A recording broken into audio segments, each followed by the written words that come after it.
Who knows? Maybe we can do doggy time stream. And let's see. Obviously, we're going to be covering some stories. I got some stuff to talk about, but also the hangout stuff. Oh my god. Dude, I'm such a baby. I am such a baby. I did a short stream earlier today and got freaking exhausted. I got freaking cooked. And so I kind of rewatched some of the streams, and yeah, I first of all, I think it's okay if you guys are here because I respond to your guys' comments for like one or two people. And so like if you guys are here, you're kind of reading some of the comments, like most of the stream should probably make sense. But yeah, I'm gonna try and do a little bit better. Hopefully keep it a little more personal, actually flipping the script, maybe making it a little more like, we get to spend some time together, hang out, talk politics. I can share whatever knowledge or whatever fake expertise I have. And then also, I'm going to keep working on being able to go through comments, and yeah, maybe some of these lives will be rewatchable. So some of you guys maybe don't go back and watch lives, but I want to work towards having that be an option. It's obviously not going to be an overnight thing, having it be an option like that. Yeah, but anyways, hopefully you guys like the glasses, T1000 Terminator style. I just thought they're funny, broken glasses, I guess, can be funny. But shout out to you guys. Yeah, so the title of the stream, the title of the live stream or whatever is MAGA starts their next batch. Obviously, if you guys are following US politics, we got a couple things to talk about. Donald Trump and the DOJ. If you guys hopefully have audio too, sometimes the audio doesn't kick on when I use the better microphone, but hopefully you guys can hear me. And then yeah, just as we kind of get into the stream, I'll talk a couple MAGA stories around James Comey. And forgetting politics. Yeah, also let's just hang out and chill or whatever.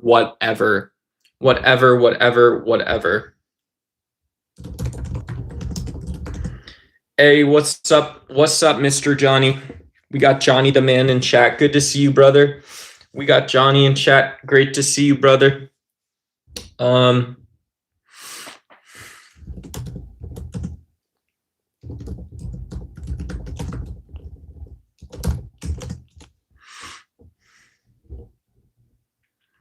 I'll pin this message. Hey, we also got Matthew Hargis in chat. Shout out to you. Shout out to you guys. Good to see you guys. Yeah, and I mean, that's the big news of the day. The big news isn't Shadat Dala 8. The big news is Donald Trump himself has kind of gone through and shown that he really has no limit. He's willing to undergo political prosecutions. Hey, what's up, Eli? I don't think I'm racist, but shout out. Yeah, Carrot. Yeah, heck yeah, hell yeah. And so, the new Comey indictment is because James Comey put a note on Instagram that said 8647. And yeah, in restaurant talk, 86 means something is out or gone, right? It doesn't mean to get rid of. It usually means it ran out. And so, like you would say 86 ketchup or 86 ketchup on table 113. It wasn't really that crazy. And I believe it did come from the Air Force initially, but I mean, 86 is common tongue in America. You would think on Instagram, James Comey wasn't talking to like Air Force veterans or something like this. He wasn't talking about military stuff. He was saying, most, the working class that's worked at a restaurant job or the management class who started, they remember the blue collar mindset that you kind of have to oppose things. So 8647 basically means, like oppose or stand up to get rid of Donald Trump. But it certainly has nothing to do with violence. Get rid of Donald Trump's policies. Get rid of Donald Trump, the president of the United States. And so this is yet another frivolous case. It makes Kash Patel look like an idiot. It makes Donald Trump's Department of Justice look like an idiot. It basically looks like it's saying that, you guys nobody can actually do their job in the United States. And yeah, this is a great reason to not trust politicians. I mean, I wonder what you guys think too. If you guys want to talk about this, or I mean, I don't care. Trump is king, says Amy Brannigan. Hey, maybe Trump is the king data kings. But if you guys are the kings of your own life, there is this point in time where it's like, you know, rather than not trusting politicians, why not start with the news, right? Right? Why not start with the news agencies that lie to you? They put out stories that are untrue. And I include both MSNBC, and so shout out to my MAGA or Republican audience. Shout out to some of my conservative friends. Shout out to folks around the world who may be watching, and you guys are like, cool, yeah, we should vote nationalist. We should do national politics. Okay, cool. So I'm going to go after and say the further left liberal media isn't accurate. They lie to you, they deceive you, but so does Fox News. So does the far right nationalist media. And so who cares what politicians say?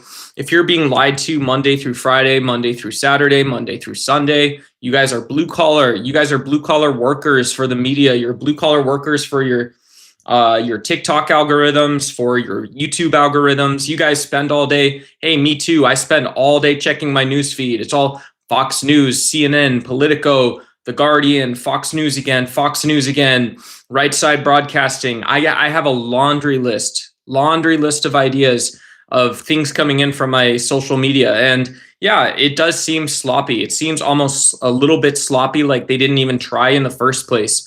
And that's crazy because, you know, they're asking you to use your brain, your time, your neurons. They're asking you to take in something and make it yourself. So don't listen to MSNBC. Don't listen to Fox News, guys. And yeah, you know, it isn't the fact that there's some type of person, like one type of person is wrong or a team of people are wrong. Not in my opinion. In my opinion, it's just like, well, look, you guys can look at what you just said. And if you wouldn't tell your own daughter this or tell your own son or daughter to believe this, don't buy it. Don't buy it then. Hey, brother, what's up? Hey, shout out to you, India.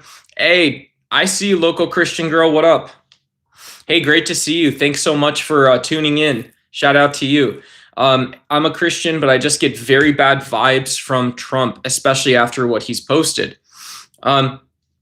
Hey, you know, no one can argue with your intuition or your judgment, how you feel and how you think about it.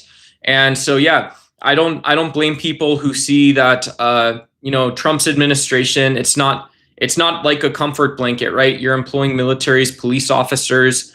You know, Trump's administration is talking to some of the scariest people, some of the scariest dudes in the world, some of the scariest people in the world at the scariest time. And so when you actually ask about what Donald Trump's been interested in, what he talks about, and what he's asked mainstream media to talk to you about, and yeah, and how the message comes up, it's bad. Here's another example. I want to offer you another example, and this has to do with my own values, maybe my Catholic upbringing too. So my own upbringing is like, yeah, you know, I'll see someone who talks about these policies and stuff, and they have a political opinion, and maybe they believe in social security or welfare. Like, okay, cool, that's great. You know, I agree with you. I agree about agreeing with social security or welfare. Not everyone does, but I agree. And then they'll bring up something and they'll be like, yeah, well, you know, women do vote, but we also have to ask questions about gender and decision making. And this isn't, you know, this isn't me being conspiratorial or hypothetical, right? These are practical, actual considerations people have where they're like, yeah, well, you know, you can pick up my expertise about whatever it is. Who knows, the transportation department budget or something. You can ask me what I think about clean coal and nuclear power, but then also, you know, come pick me up when I'm in my, you know, my $100 black polo shirt, my 100,000 subscriber audience, and I want to talk to you about women's rights or something like this. I want to talk to you about the threats coming from other countries. So pick me up on all this stuff. And so this is why I'm just saying, guys, be careful listening to the media. Be careful listening to social media. Yeah, obviously not Duck. Obviously not me, guys. What's up? Welcome to the Duck Show, everyone. Yes. Oh man, come on, Andy. Andy Leary. I would expect you to pick me up. David. Yeah, I shower every day. Religion is politics. Sir creams a lot. Yeah, religion is politics. Politics is religion. Religion is gooning. Politics is gooning. And it's not just gooning, right? But it's that pathway, right? It's the discovery and the thing that becomes, right? So everybody has different sort of pathways to religion or politics. Most people, my family was Catholic, and so that's how I learned religion. You know, after the Iraq and Afghanistan war, I started voting Democrat. It meant a lot to me when I was younger. When I was a kid, it meant a lot to me that Barack Obama was backing. He himself was backing, backing out of the Iraq and Afghanistan war. I like that message. I like that message. I know it's not that sick or anything like that, but just to be totally frank, that's what brought me around to democratic politics. And as I studied and learned more, I learned about John Maynard Keynes. I learned about Adam Smith. I learned about a lot of this stuff. I learned David Ricardo.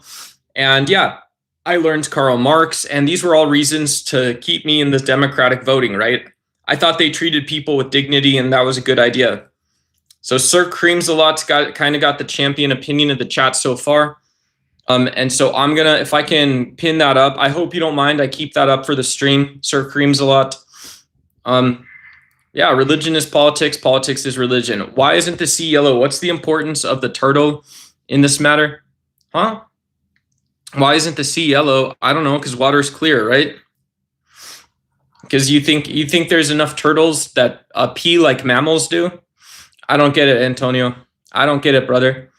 Miss Molly Feed, hey, welcome. Happy Tuesday, motivation for the rest of the week. Man, yeah, keep coming back. Hopefully, I don't know. If you guys have been getting bored with these live streams, I hope not. I hope you're having fun like I am. But yeah, I want to keep working on streaming, maybe get 1 or 2 good workouts in.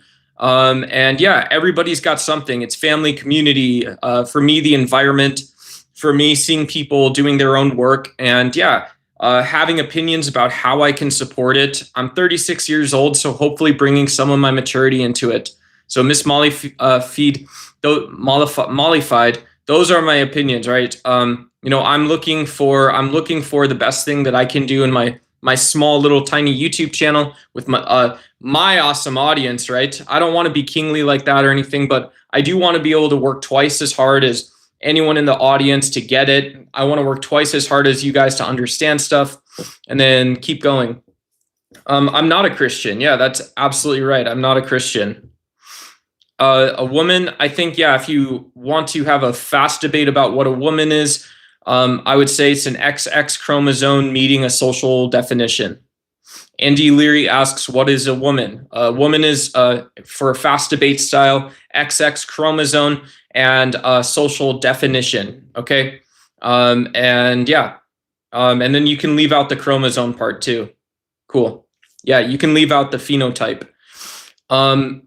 Yeah, sorry, everyone. Sorry, I didn't mean that. I just went through quick debate style, so no. Yes and no. Okay, no. Hector is going to be running 3 Honda Civics. Hey, you guys, leave out the I'm not reading the rest of this comment, guys. If you guys do Fast and the Furious memes, I'm going to crash out and go watch Fast and the Furious, probably 1 or 2, maybe Tokyo Drift, but let's cool it, guys. You guys know millennials. 2 things will kick us off the internet. It's rap music from the ATL, and the second is Fast and the Furious. Very old news, everyone.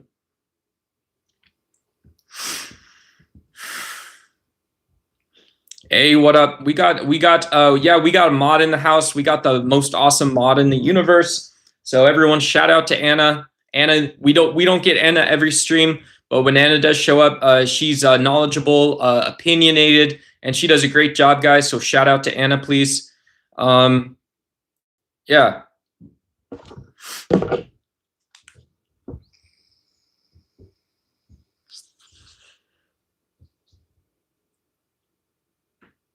Yeah, I think a lot of people would look at Jared Kushner and see nepotism.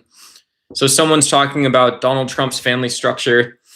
It just shouldn't be part of the White House, right? To me, and I don't mean to make the stream boring or not interesting, but isn't that the political fact is that, yeah, unless there's an overwhelming reason why you and your family are connected politically and through financial dealings, that shouldn't be part of the White House. It shouldn't be part of politics. It shouldn't be part of things in the Constitution. And so a great comparison is Bill and Hillary Clinton.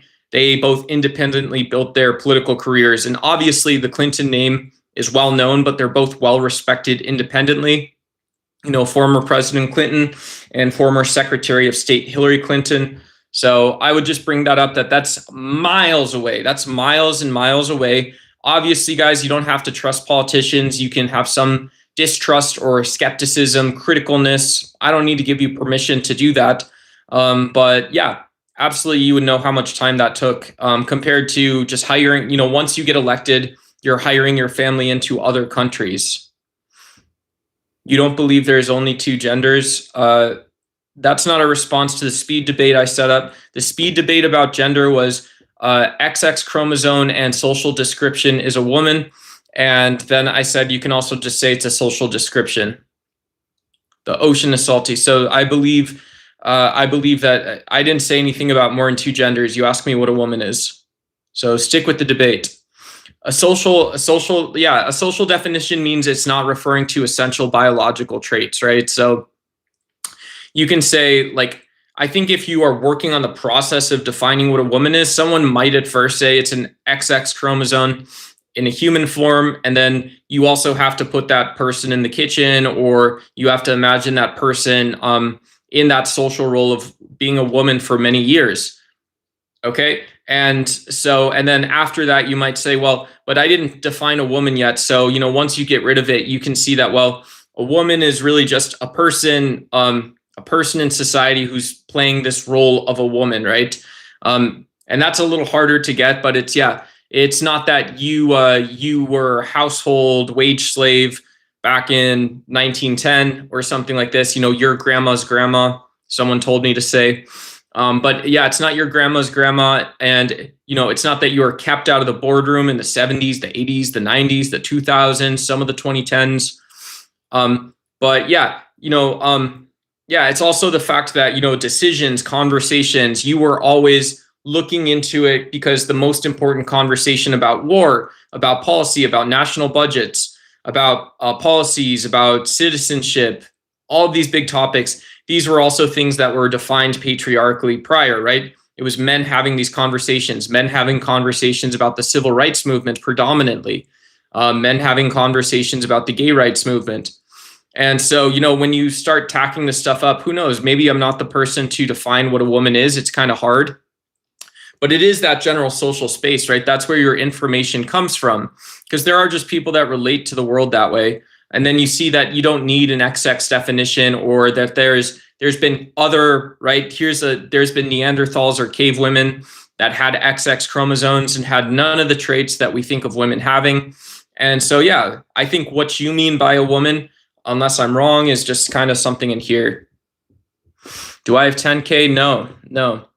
I'll be fully transparent. I live in the US and I have at some point $265 in my Google account that once I finish setting up my Google account will be deposited. So if you guys want to send me small super chats, gems, anything like that, anything to support the stream helps. A little small $1, blue, teal, light green, those kind of small super chats work. If anybody's a wealthy donor and you kind of see potential in the channel, the audience, the conversation style, obviously, if you want to send, $20, $50, whatever, through super chat or the donation link, that helps. But support your favorite streamers, right? I'm okay. I'm alive, guys. Tell us something new. Donald Trump wants to prosecute James Comey for a scribble on a napkin he posted on Instagram. I think that was the new one. The reason I'm not a Christian is because the theology and ontology of Christian gods and Christian people is wrong.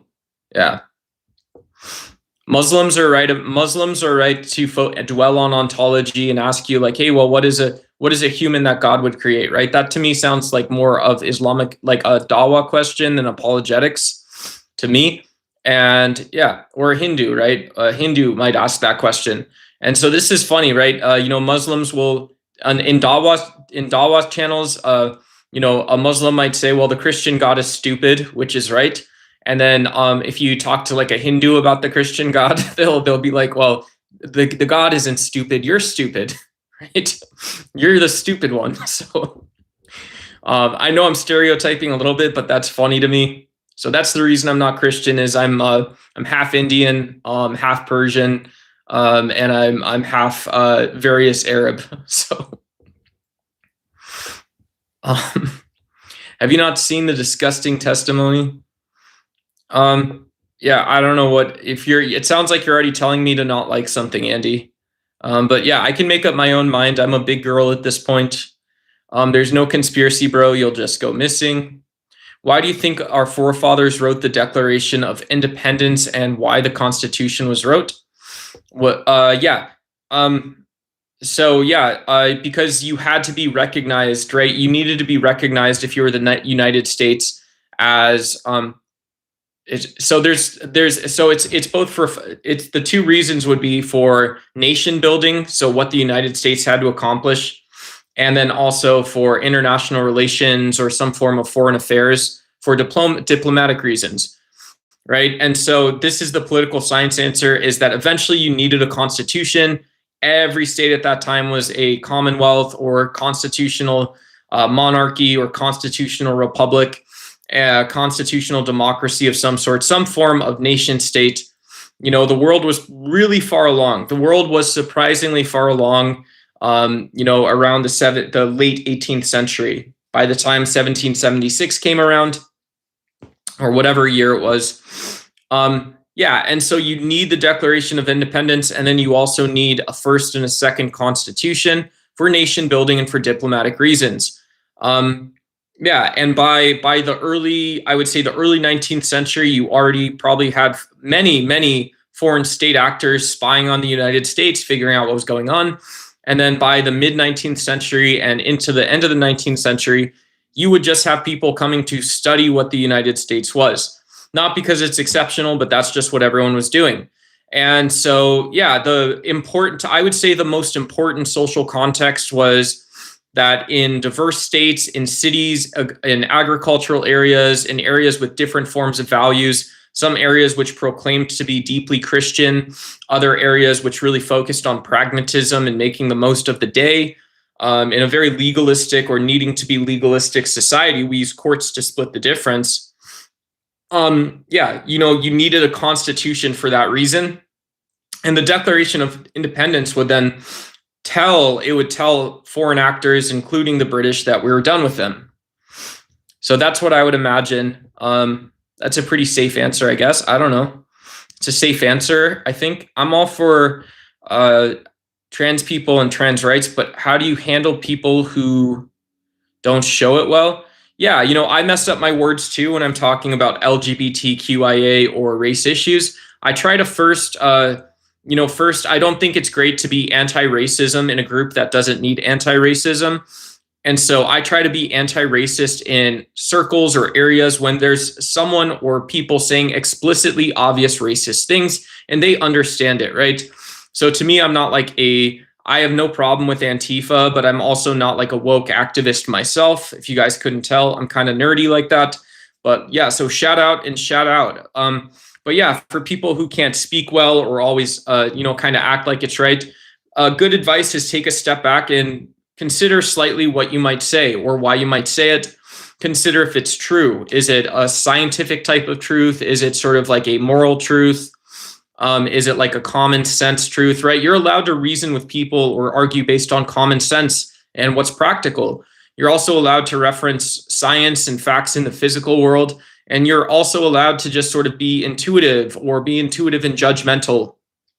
And so the one thing I try not to do is, because I try not to objectify people or dehumanize people, I also try not to jump into, because I'm not trans, I try not to jump into that conversation if no one asked me to be an ally in that moment.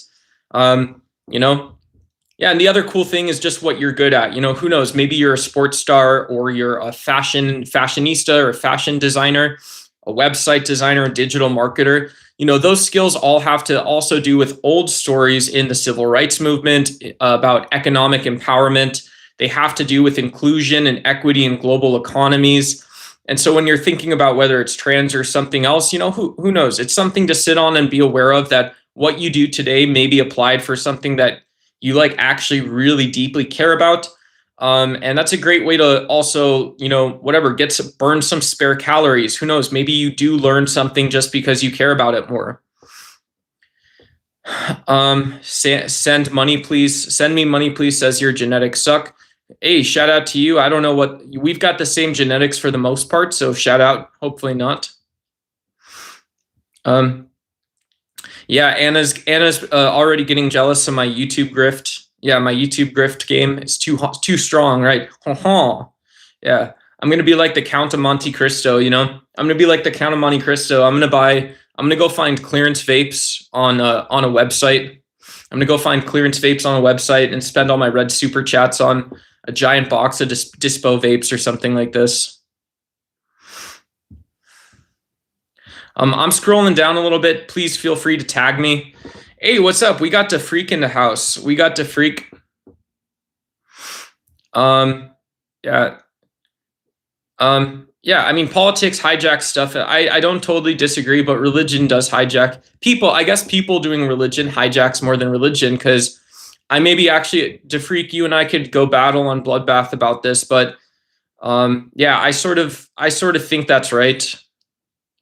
Stop streaming. Yeah, give all the other streamers a shot. I've been on YouTube for about 2 years. I enjoy the attempt to brainwash the audience. I enjoy large-scale social engineering, which itself reaches and peaks in nation building.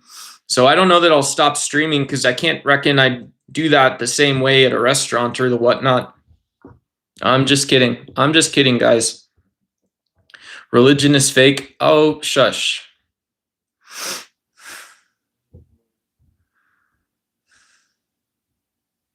Could you tell us a joke? Man, Business Yoda, I don't have a joke on the cuff, dude.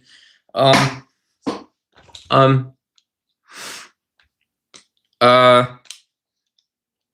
I don't have a joke. Here's Malcolm X, when he went to the eyeglass factory and they were fitting him with his first Ray-Bans. They said, "Here, these are the Malcolm models. We haven't finished the prototype yet, but try them on." Yeah. Do you know what the word respect means, my brother?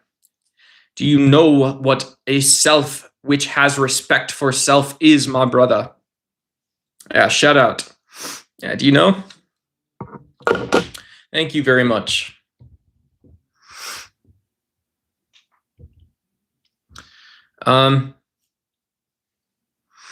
Yeah, Manu, that's maybe true. I used to like Switchfoot. Switchfoot was Christian. Yeah, Anne Boleyn. I think Anne Boleyn either has Christian inspiration or claims to be like a Christian style rock band. Anne Boleyn is really good. Let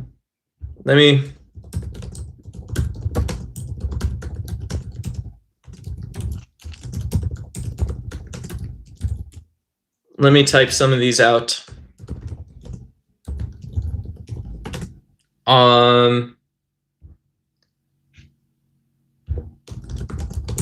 And yeah, who else?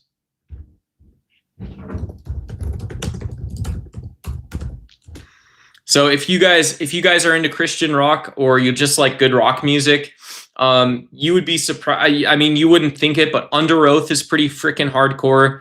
Under Oath is good. I recommend their older CDs. It's like a guy with like a breathing mask. It's sick. Anne Boleyn and Flyleaf is really good too. They have a female lead. So yeah. Yeah. Hey, cool. Corn dogs are awesome. Yeah, shout out to you. Yeah. Yeah, for me, what if I enjoy corn dogs or PB&J or something, you know? Those are my religion now all of a sudden. I could say just as well that, yeah, you can claim this to be a god, but it isn't. It isn't, you know, not really. Not really, guys.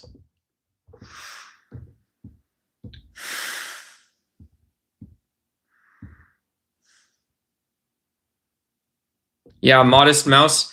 Do you like Connor Oberlin too?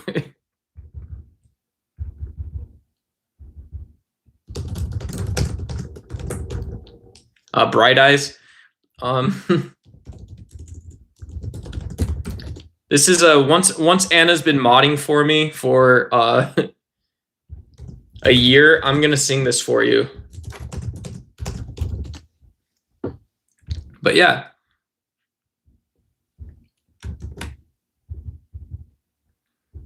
Here you go. All right, we're turning it into a Discord back chat, I guess. I guess we're Discord back chatting right now, but yeah, there you go, Anna. That's gonna be what I sing to you. If you don't know them, I'm still gonna sing that to you once you've been mod for a year. This is the first day of, oh whoops, I can't do it yet. I got to start practicing though, I think. Oh, whoops. People saying Jesus loves me and the whatnot.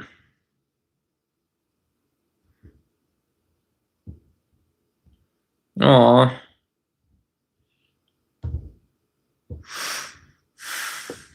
Yo, shut down free speech.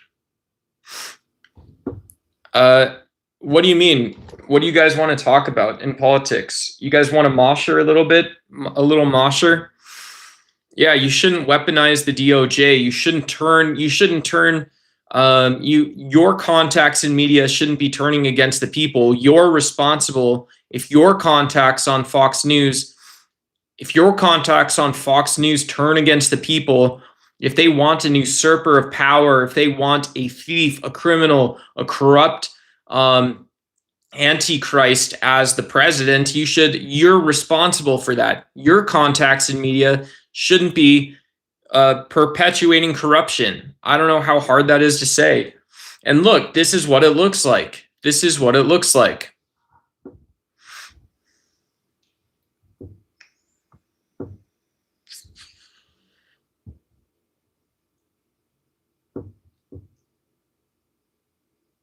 Oh, wow. I'm sorry to hear that. I'm sorry to hear that, Kathy Rowland. Yeah, we should wish people well at all life stages. At all life stages, we should wish people well. One of my biggest hopes and concerns in life is that I can choose to be discerning about the right things, and I can also choose to be ardent about those, not in any order, not in any rush.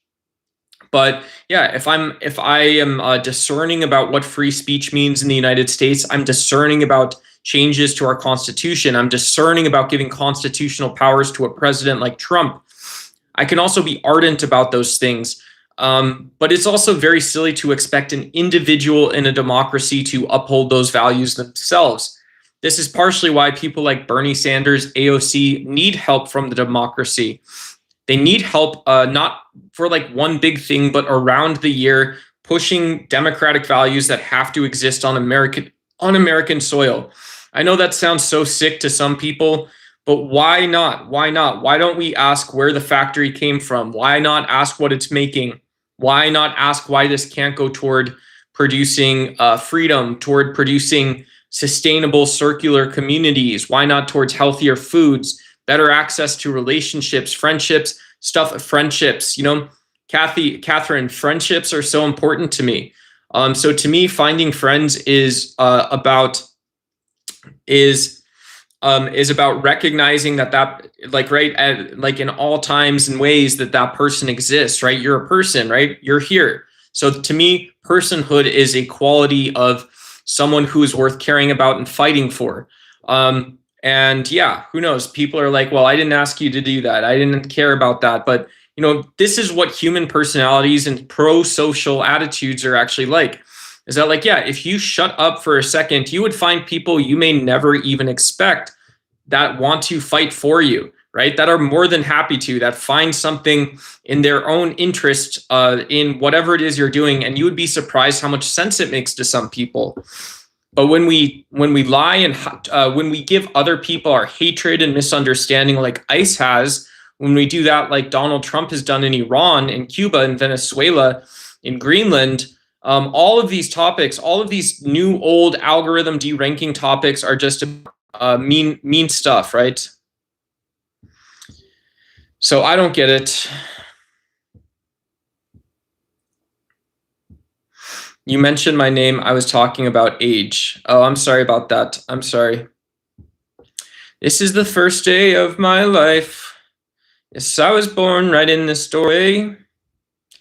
And suddenly everything just changed my way.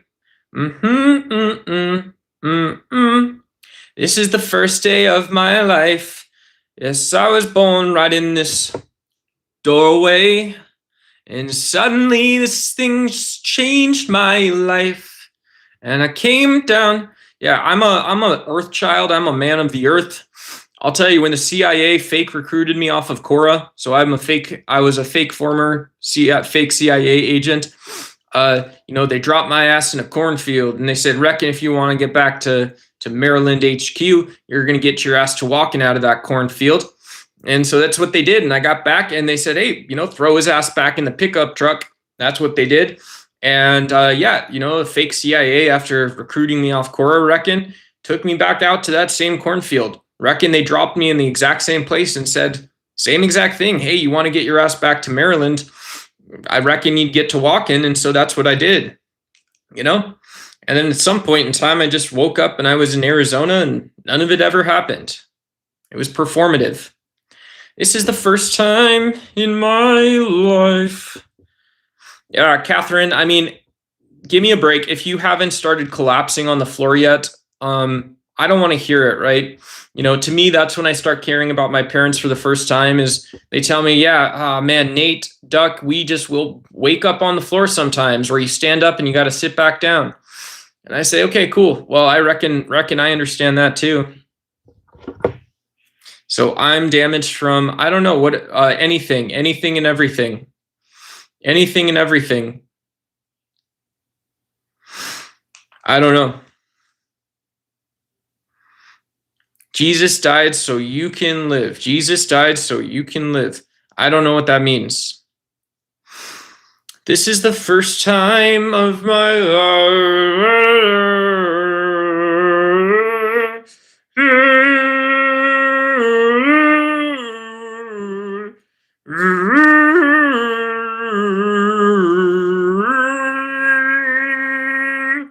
This is the first time.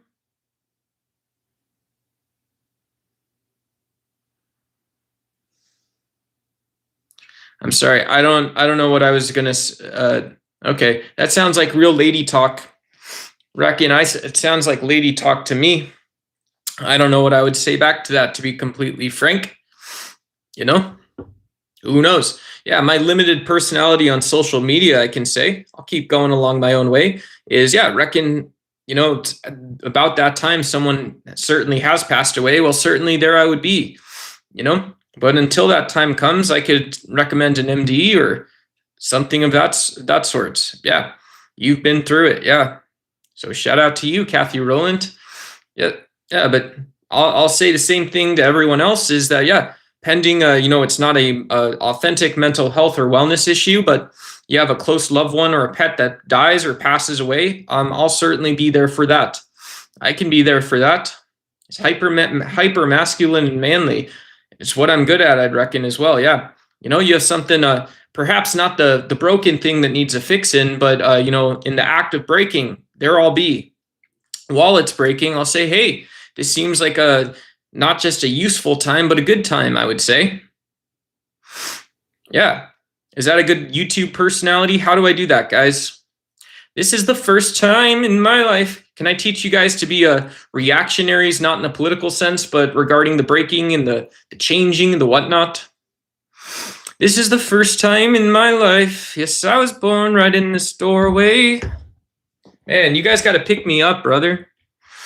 Someone send me a red super chat. No, I'm just kidding. God. As per you too. Oh, yeah, heck yeah. We'll see you. Have a good night, Kathy Rowland. Take care. Take care. Take care. Thanks. Yeah, what do you have to say for yourself? I need more space. I need more space to scream and belt. That is what would change the equation for me. Hello, I've waited here for you ever long. Tonight, I've thrown myself into and out of my head and out of the red she sang. When I sing along with you, if everything could ever be this good forever.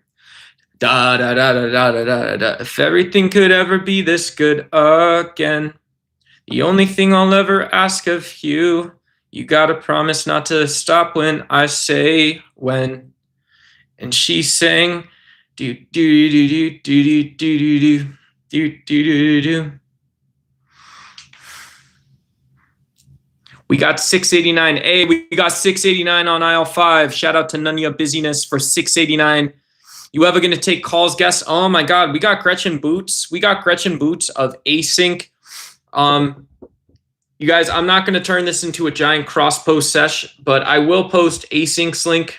Gretchen, I'll wait. I'll do that later. I'll cross-promote you later. Thanks so much for the Gretchen Boots donation number. For the teal super chat, Gretchen. Really means a lot. Thank you.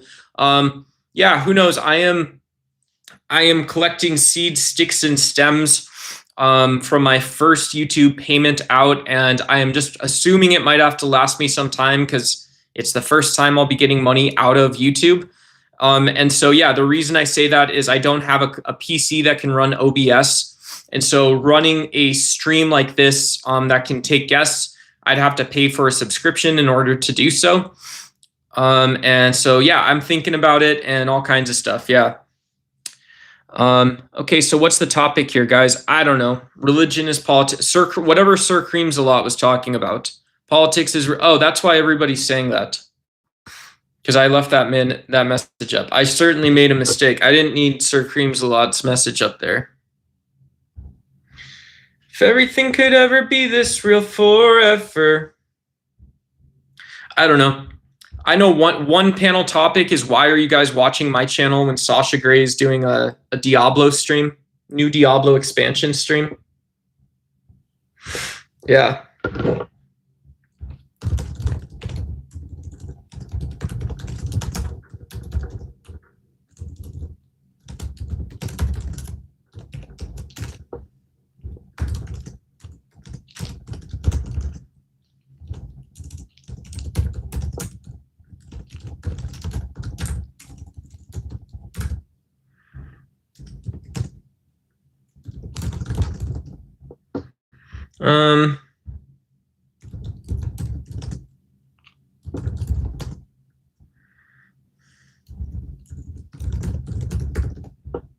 Cool.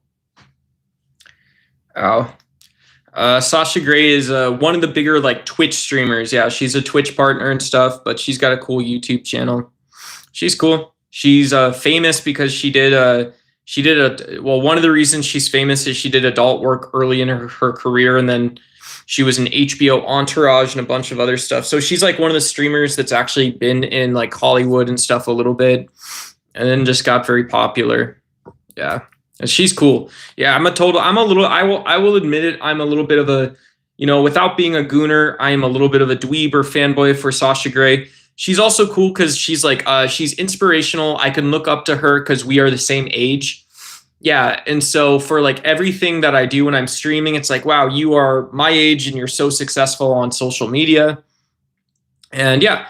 And so that's very cool. I mean, I think she is. And so, yeah, she has a cool channel and stuff like that.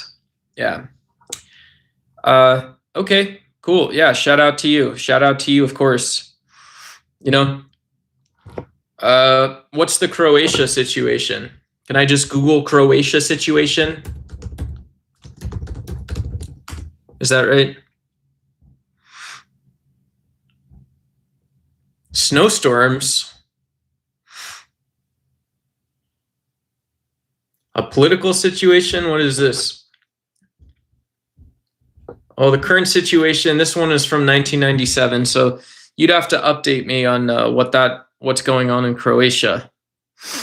I don't know what that is. I don't know what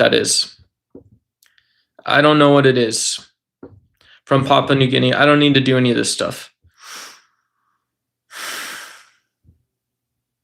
What?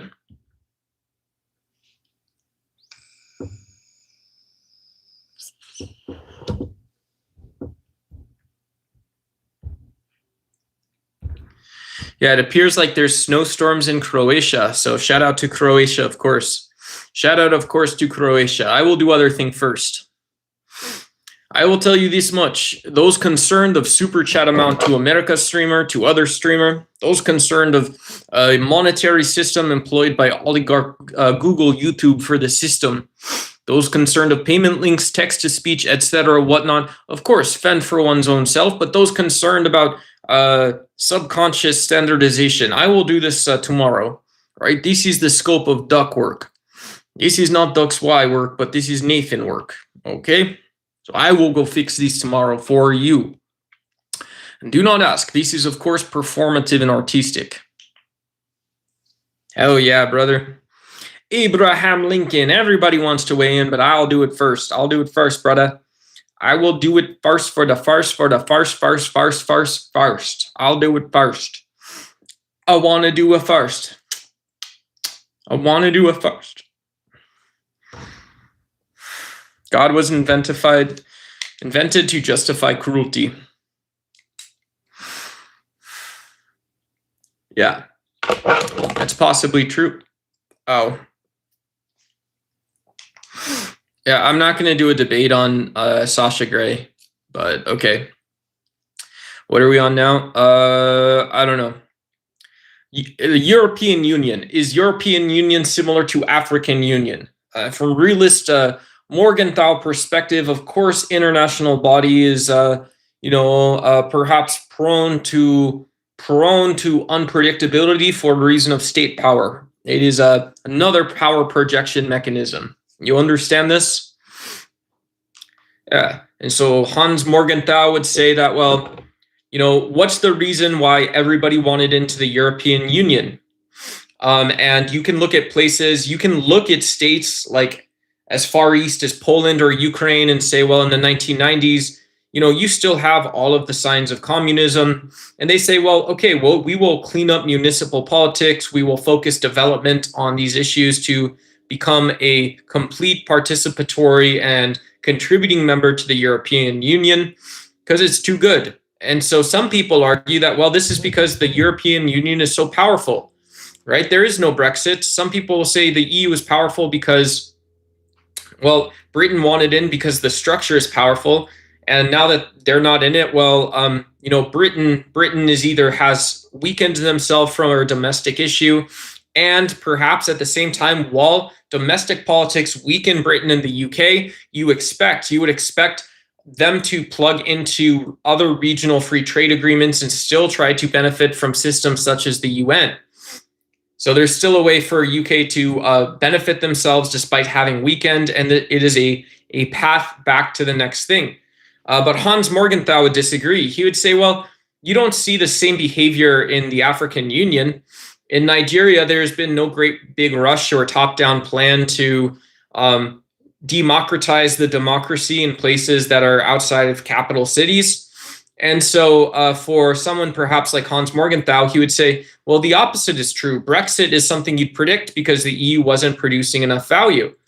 And it is the case, it's the case that weak states like Poland, not nation states like Poland, but weak states like Poland and Ukraine, shaped their strategy toward a system which was just more powerful than they were. So these are two competing definitions and descriptions. I hope that makes a little bit of sense. Yeah, UN is corrupt and stupid, somebody says. The UN might be, but the European Union, what do? They just say, no, you're not going to tax each other across these lines, right? We're a free trade zone. No, you're not going to set up immigration laws. So you can hire people from anywhere. You can set up companies to work anywhere, sell anywhere. It makes sense to market FIFA across the European Union. But what about the UN? What about the UN then? I don't know. It's everyone. So the UN is where you go to prevent nuclear war, I guess, right? The UN, you go to prevent nuclear war. It's where you go to talk about money lending because you're interested in money lending.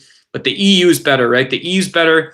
And then for Russia, you say, well, our one-to-one relationships with African states, with the Chinese government, Mongolia, with North Korea, our one-to-one relationships with Egypt, right? These places that just do business with their best business partner.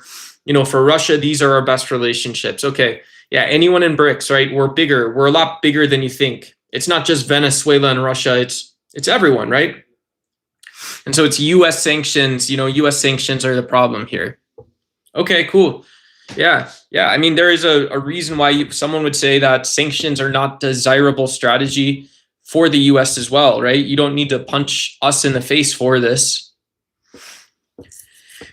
Globalist bankers as leaders, what a failure. Yeah. Yeah, I mean, at some point you get told someone's bigger than you. You know, this is maybe my optimism. My optimism is that even Trump probably has someone being telling him that there's someone bigger than him, that you've let us off enough of a cliff, or that this is the limit of your constitutional power. You know, these are the limits or the barriers that are already in place, and there's not a deep state conspiracy. But it's kind of like, yeah, if you were building a football team, you might hire a defensive line first. And so in a competitive scenario, you would hire a defensive line to prevent bad leaders from not just the Constitution, but you would hire these people to prevent bad leaders from just exerting their will on a people. Yeah, Trump's been unable to manage the situation, what he would say the problems he inherited. Yeah, of course, right? If you're a leader, you should have that mindset that these are problems that you inherit. You know, you don't inherit a system that's just going to produce more. It's a system in decay. That's why you hire a president.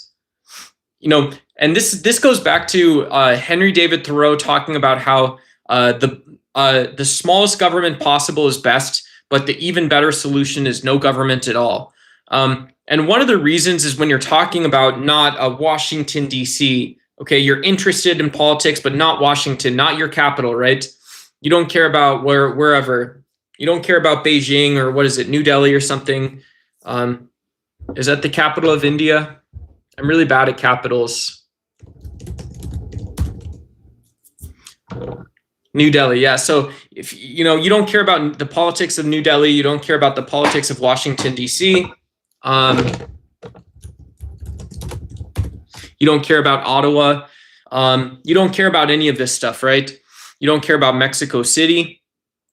Hey, thank you. Thanks for the stream swag. What's up, Leo? Hey, appreciate all those gifts earlier too. It's very generous to drop those. Yeah, thank you. Thank you. Appreciate it. For me and other YouTubers as well. Thank you, bro. Appreciate it a lot. Yeah. And so, yeah. Okay. So, but yeah, you care about politics, but you don't care about capital cities, right? You don't care about capital cities. And so, you know, Henry David Thoreau says this is because, you know, these are capital cities leading in decay. They're leading in decisions that had been made a long time ago. So your country's getting worse. There's more pressure. There's things pushing in. There's competitive pressures from other countries, other governments, other economies. And so you choose just what you have to do or want to do. You're kind of slugging along. And so this is why government sucks, because anytime you have government, you have this type of problem. And so Henry David Thoreau says no government's best, but when you have government, because they create problems like this, the smallest government possible is what's best. And a lot of people don't realize this is also what leaders in places like the United States, you could probably talk about this with like a president of Vladimir Putin, a President Xi. You may really hate the guy or dislike him or have some opinion of him, but you could say, hey, this is a great American pragmatic interpretation, this idea that when we have more government, we are asking more of the international system for us. We're asking more citizens to consider things that they have no business considering. We know that this is creating more government and it makes things harder. Capitals, Tallahassee, Florida. Hey, what's up? What's up? Yeah. Long Beach.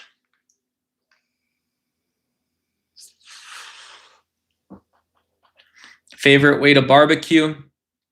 Hey, same goes for me and you. Cool. Oh, snap. We got swag in chart. Floating heart. Thanks, brother. Appreciate it. If anyone wants to, I was thinking about doing a grift stream sometime over the weekend or later today, but I want to do the corgis. I want to get the doggies. There's a corgi doggy and there's a husky doggy. And so I really like the doggy. I really like the doggy gifts on YouTube and the memberships. So yeah, shout out. If you guys want to go give those to your favorite YouTubers, if you guys want to drop one in chat, and support my stream or something like this.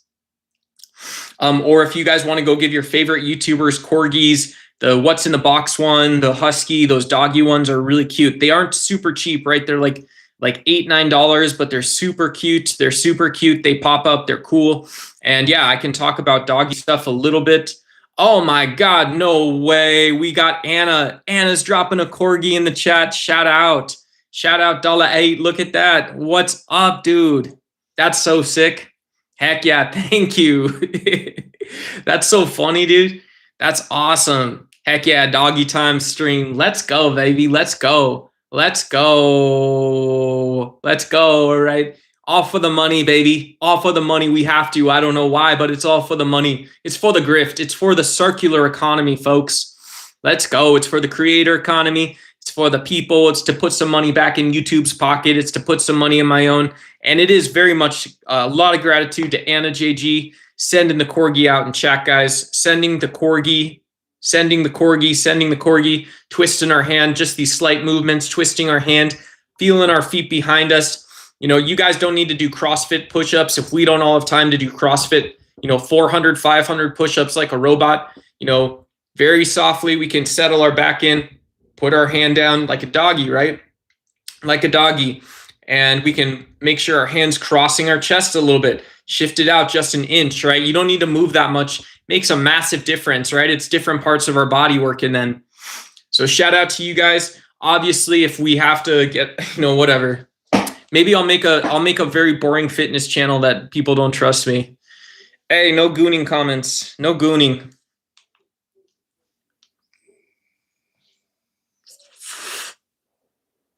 Nice, doggy. Nice. Yeah, I got that little creator grant too. I got that little creator grant.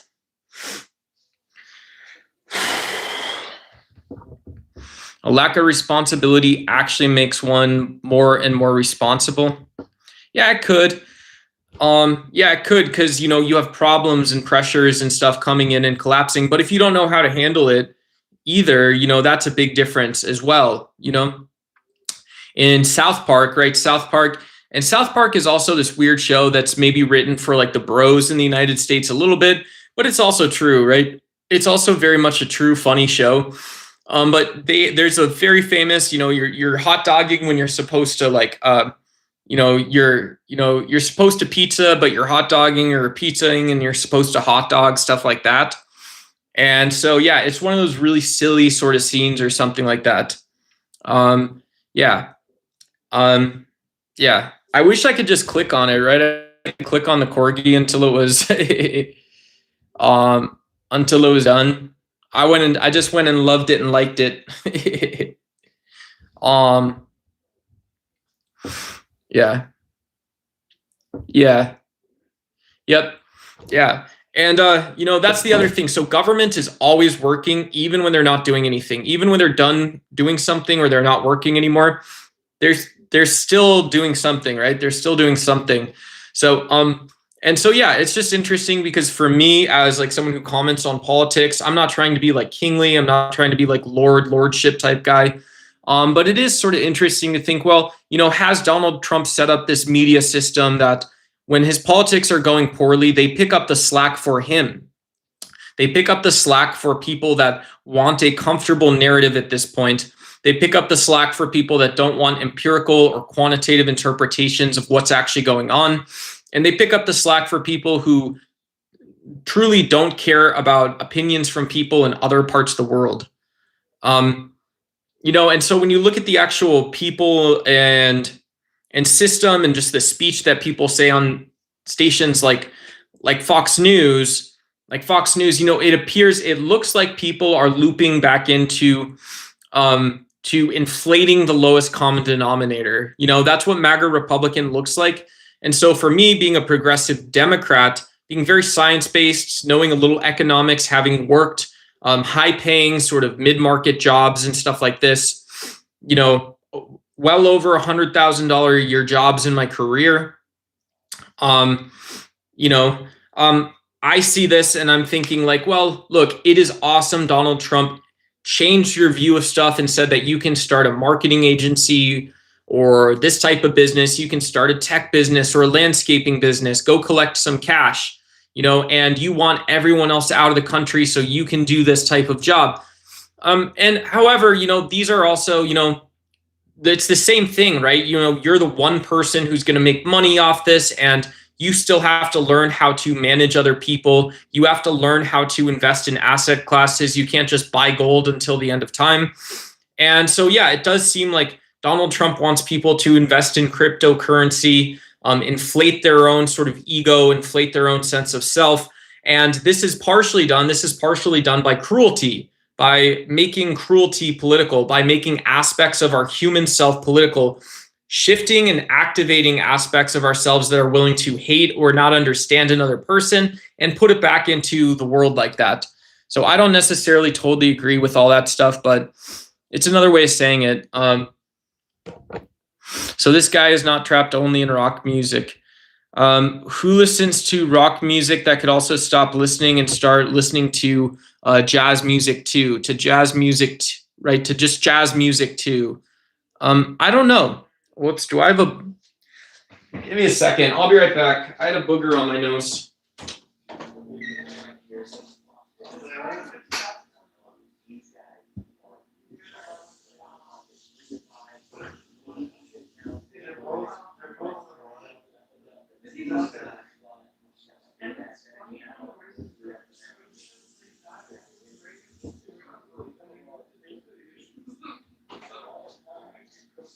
Whoops.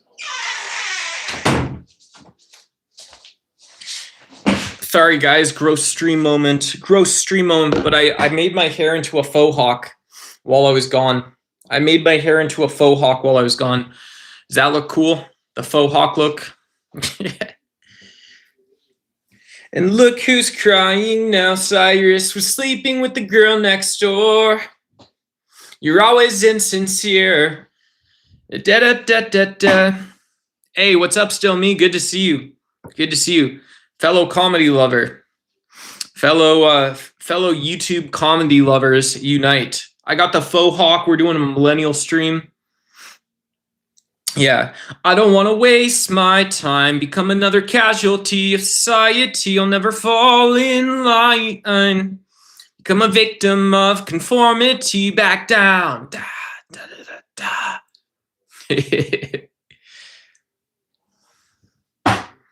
Yeah, heck yeah.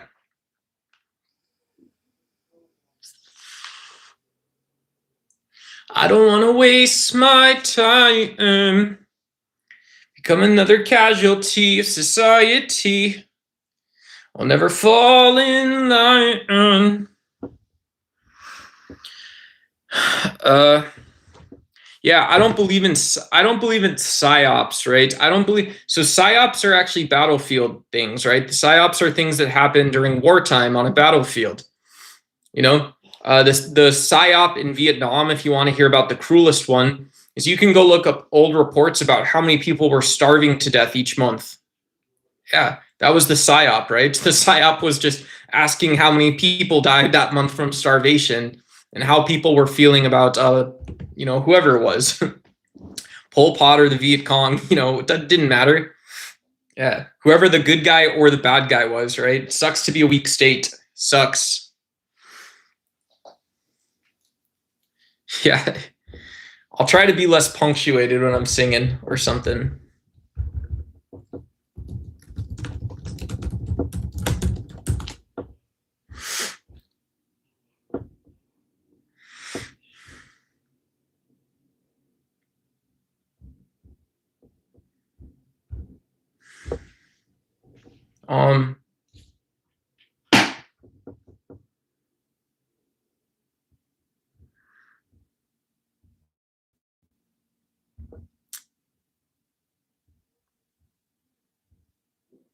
Yeah.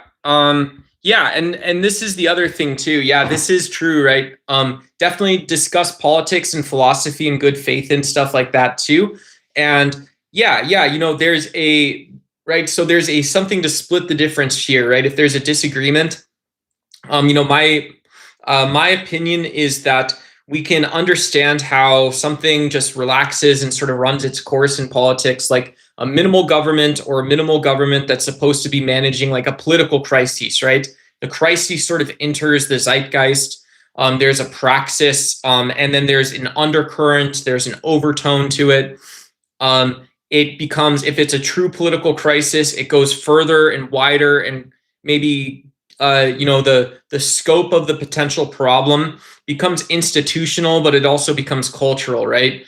And so something like the Rodney King police abuse case is one of these examples where from all walks of life, people said, well, I'll reassess my feelings about law enforcement now, right? Or I will be more willing to break down the wall to that type of conversation, right? The whole conversation, not just police reform, but also like in reality, right? In reality, it is also about, yeah, if I see activists who say, well, police suck and police are bad people, I might just not respond to that, when normally I would say, well, you're talking against democracy. This is anti-American to feel this way. These are first responders. So the Rodney King event was huge. And so, when we ask one question is, what people are willing to take from information in the media and go do themselves, right? When people are going to do things themselves, what information are they able to take in the media and go do something because there was a catalyst event? And in reality, the causation of these types of events are a lot harder to actually analyze or understand. Some of it is interpretation and emotion, but that is at some point, it's also an excuse it's an excuse to not actually be in the community, to not ask your constituents, not ask people questions that you want answered, right? And so, someone was in chat talking about stopping trade-offs and stuff like this, related to to gooning, or it's not U.S. politics, it's some other form of politics, and you see people adopting childish attitudes towards something, right? Another of the same form. It's like, okay, well, if you see someone adopting a childish attitude toward them, it's either because it's corruption, there's corruption going on, so they are playing games and they're trying to lie to you and they're going to cover up another bad outcome, another poor job that they've done, or it's the case that they are, maybe that is true too, but they have to respond to something else. There's some larger problem that other people aren't capable of managing at that point in time.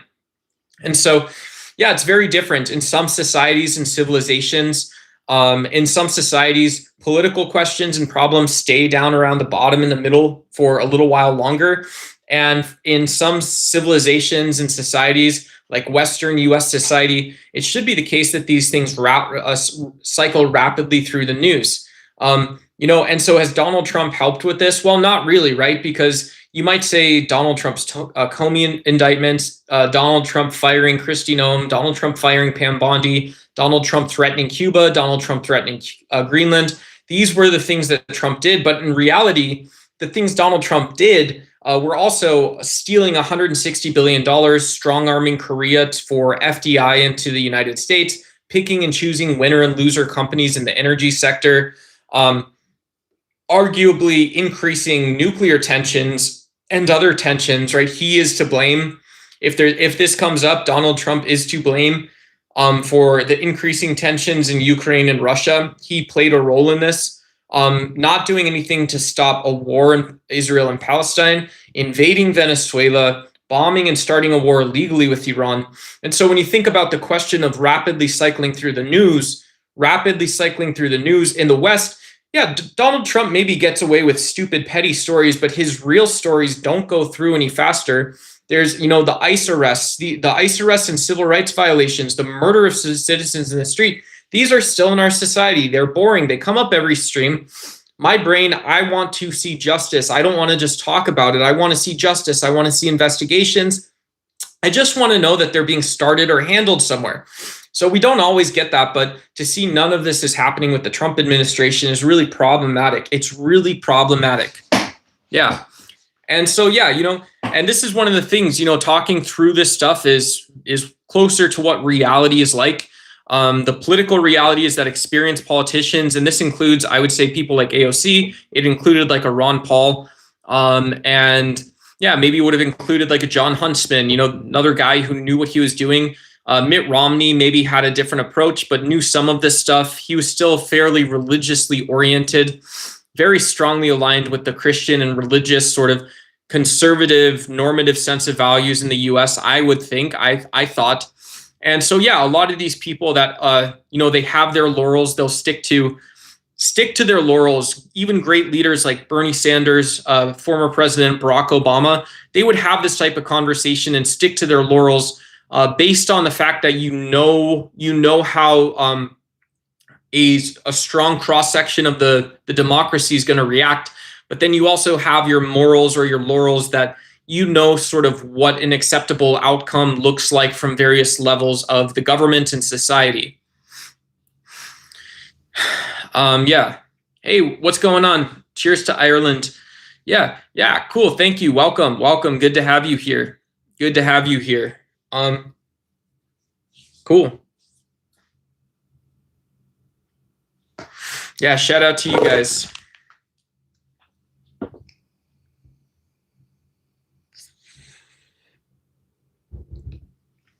Good to have you guys here. I don't want to waste my time, become another casualty of society. I'll never fall in line, become a victim of conformity, back down. Yeah.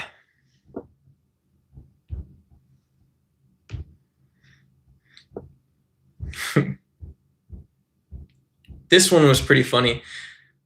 I kissed a drunk girl. Yes, I did. Kissed a drunk girl on the lips. I let my guard down.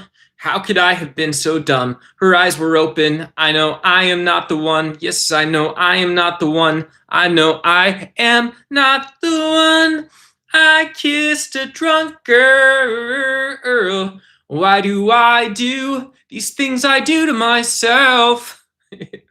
I kissed a drunk girl, and I'm sure I could have been anybody else. I went to her house, and everybody there was gone. Her little cousin just passed out on the lawn. We walked to my car. She mouthed, "Is everything okay?" She leaned in slowly. So now I can say I kissed a drunk girl. I don't even think you would get copyright struck, right? The song's from the year 2000. Why do I do these things I do to myself? I kissed a drunk girl. And I'm sure I could have been anybody else. Yeah. Those old pop punk singers, they were, right, this is before AI music. This was before computer music. But back then you would have whatever. It's okay. But before computer music, in any case or something, you would have these guys with massive voices. Sometimes people would say they're screechy, they're cat-like, they have high voices like a girl, but they had these very large voices that would just seemingly pop up, right? And so there's some sense of balance or parity between sort of these teen angst, anti-disestablishmentarian sort of punk rock counterculture topics, as well as, the way the aesthetic of the music delivered. So this is sort of like politics, right? You can't have a Pete Hegseth who says he understands what's going on in various units, but doesn't understand the underpinnings and workings of those units in various deployment scenarios, or in various sort of, if you were to signify a command, you are saying a command that goes down, which is corresponding to any modality of international competition and any modality of the type of result you're looking to produce from defense spending. You might say this is too ordered or linear, but okay, cool. So if you want to take it and do it your way, or that's what your team is actually like this, and whoever is the chief general talking or discussing things like this still, the sort of idea is that, yeah, you have a harmony. There is some sense of harmony between depth, size, and breadth. And governments like this too. I was talking about the Rodney King situation in Los Angeles. And so, yeah, what would you say if you're a politician? You can say, man, I'm sorry 1,000 times over.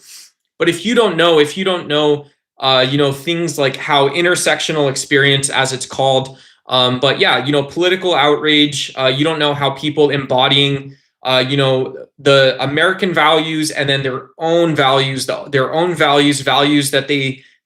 are culturally acceptable as this evolves. There's a dialectic. The Rodney King scenario also requires that same sort of knowledge from an elected politician.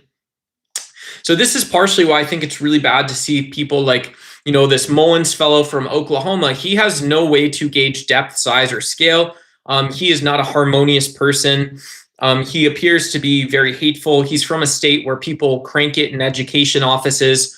And yeah, there's nothing wrong with Oklahoma, but they've simply chosen to let homeless people freeze to death, right? And so you can meet these guys with like all day long, but you're still not making political progress. It's not because you are better than them, but you are more competent. You're more suitable to produce an empirical or measurable outcome or result. And you're also more likely to produce an outcome that you can actually track along the way. So Donald Trump, when he has a failure to lead and a failure to inherit, Donald Trump himself is also not building processes for change that he himself can track. So even when we're doing politics and so imagining that we do have a way to completely set up a sense where Donald Trump is trustworthy. He doesn't look like basically a spoiled little kid who's pooping himself all the time. But if we're evaluating Donald Trump on the basis of neoconservatism, on sort of these nouveau modern zeitgeist momentary values and saying, well, the United States is allowed to do this. It just has to be programmatic and within the Constitution, like all things, right? You cannot be an executive who's steering a large ship, one oar at a time. And yet this is what Donald Trump appears to be doing. I would make the case Donald Trump is not only beneath and incapable of managing something as consequential but small as Rodney King getting beat up by police. But when you actually give him more responsibility, you start talking about not one human being, a person, but you start talking about nuclear weapons, and you start talking about wars. You start talking about economies that have the power to save lives or to kill. Donald Trump has not been programmatic in these sense. Yeah. Elect and expect a clown circus. I think both of those are true.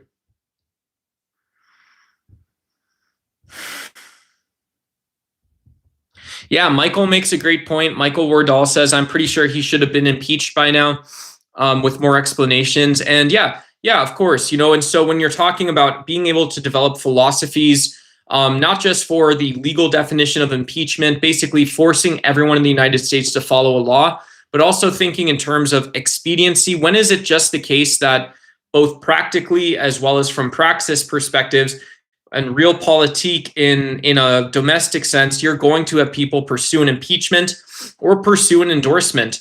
And we've seen JD Vance go along with Donald Trump. We've seen JD Vance saying, well, you don't have to be that accurate when you're talking about the success of military veterans. You don't have to be that precise when you're talking about the success of diplomatic platforms, right? Your diplomatic platform with another country.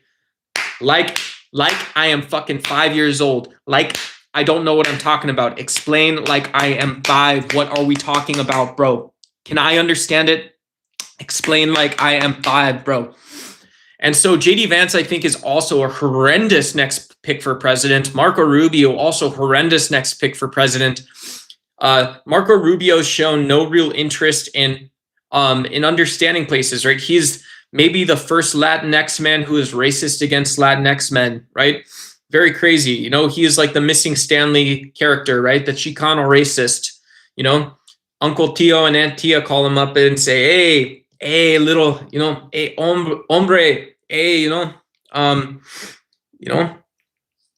pobrecito, Rubio, you know what these people are saying about you? Yeah, they're saying you're like a comic book character, and Aunt Tia is worried about you, bro. I know we went out yesterday and we got some Bud Light and some Tecate, and we were watching the Washington Commanders, and you were saying, hey, where's the Redskins? And I thought it was okay because I thought you just didn't know. You maybe didn't hear the news, bro. But, Aunt Tia, I was texting her and says, hey, little Marco's having a problem. He doesn't know that, they changed the Washington Commanders and now they're the Redskins, and he's changing it back. And, Tia, I don't know. This is me talking through. And Tia goes to me and says, yeah, Marco, he's like a Stan Lee character. He's like the, the mamada racist, you give him a michelada and he becomes very honest with you, not about the world, but about himself. Hey, see ya, Anna. Are you taking off? Vance is beyond morally bankrupt. Thanks again for the corgi, Anna. Appreciate it. Appreciate it. Yeah, appreciate the evening. Thanks for chatting. Hey, man, keep preaching. Hey, thanks, random commenter. Good to see you again, too. Shout out. Comey is going to have a lot of boyfriends in federal prison. Cool. I feel that. What the heck is Latinx? A Latinx is just can be a general identity term for, yeah, maybe you don't want to tell everyone that, because whatever, you had life experience after birth, but you don't want to tell everybody you're Ecuadorian or Argentinian or Mexican or something. Who knows? Someone said the term global South the other day. And so this can refer, I believe it can refer to Africa as well, if I'm not mistaken, but also Latin America. Let's see. Yeah, in Asia. So basically anything, a lot of the colonial companies on the southern hemisphere of the world.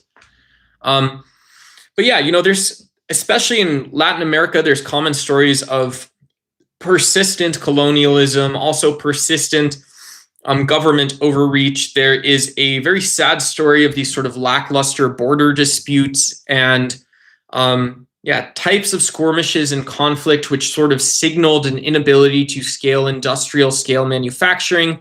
Not that that was on the table necessarily anyways, but it's interesting to think of power imbalances perhaps emerging earlier in Latin America, how those would have been settled. Who knows? You can know and then you don't know, right? You adopt a Western style government that many people are too critical of to support. And so who knows? There's these sort of made up narratives, but it's maybe a way to hone in on what the global South can mean. And so Latinx is a way to have an identity without pinning yourself down to saying, hey, me and Tia, Uncle Tio, we are all Mexicans. I'm in Arizona, so I have a lot of Mexican friends. I worked with Mexicans, yeah, absolutely. I'll tell you what, when I was working at restaurants, we all like Bud Light and Tecate and Micheladas. That's what we would drink. We would play beer pong, and drink Bud Light. And then when I worked at the craft brewery, do you know what the Mexicans drink? Yeah, it was not craft beer. They would still drink a Michelada, The Mexicans, he would open up his chef pants and pull out a giant bottle of tomato juice, He would say, hey, give me a Pilsner. And he would, pour in half of a thing of tomato juice. So is it Michelada? I'm just kidding. We all drank craft beer, obviously. It's a craft brewery. But yeah. But I will virtue signal. Hey, what's up, Chrysler George? Shout out. Good to see you. Shout out. Yeah, cool. It's always so weird seeing my real name in chat. Hey, what's up, LBNT? Let me see. I got to usually, but if I remember your messages, I will maybe go see. Oh, heck yeah, brother. Yeah, cool. Thanks. Yeah, you did super chat and you said shout out and you said you're a man. So shout out. Yeah, good to see you again. Appreciate the support last time. And yeah, if you want to introduce a topic or just hang out and enjoy me talking, reading some comments, good to see you again, homie. Yeah, shout out.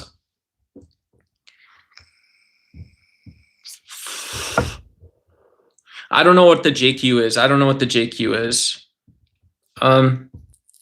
Hey, what's up, for him or against him? Good to see you. Come visit the Guinness factory. That would be a lot of fun, dude. Going to a big beer factory. I used to love nitro beers. Those were dangerous. The Irish car bombs, those were really good. Just Guinness was really good. Taking time sipping on a Guinness, that was really good. I used to love, this is really unhealthy. This is like the most indulgent thing I would do. But yeah, having like a sort of Alfredo cheese, like a rich sort of, like manchego pasta or something with a dark Guinness. So it's like really rich on rich. And I know it's not like the perfect pairing, but yeah, I used to love drinking Guinness beer. But yeah, I don't drink alcohol now. Oh, this guy's been exposed as a dummy. Hey, what's going on, MST? Good to see you. Double X is fire, triple X is fire. Yeah. I don't know what that means. I don't know what I mean, homie.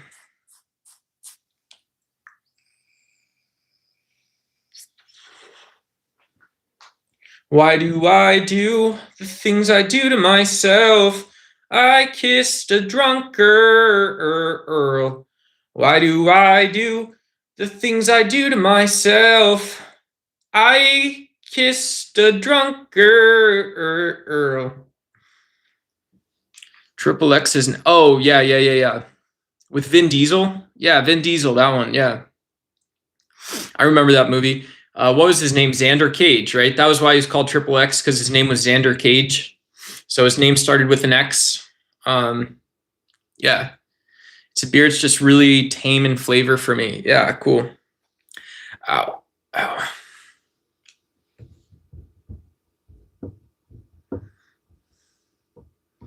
Oh, double X. Yeah. Yeah. My family's from Chicago, so they're all Chicago Bears fans. So we used to drink a beer called Old Style, but yeah. It's kind of gross. Made me feel a little sick thinking about it. Hey, what's up? Ryu Radinmas. Good to see you. Hi. Hello. Good to see you.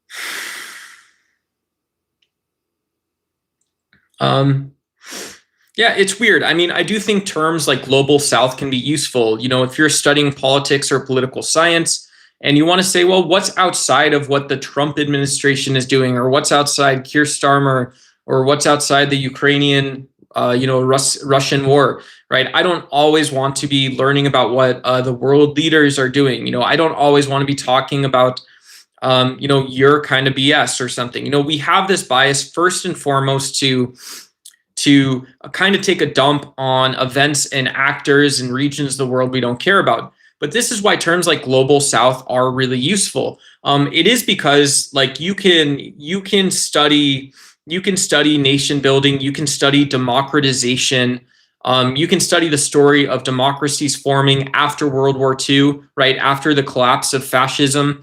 This was the sort of the second big push for democratization. You can also study nation building stories which began emerging right after colonialism, you know, perhaps during and after colonialism, right? That's when nation building starts.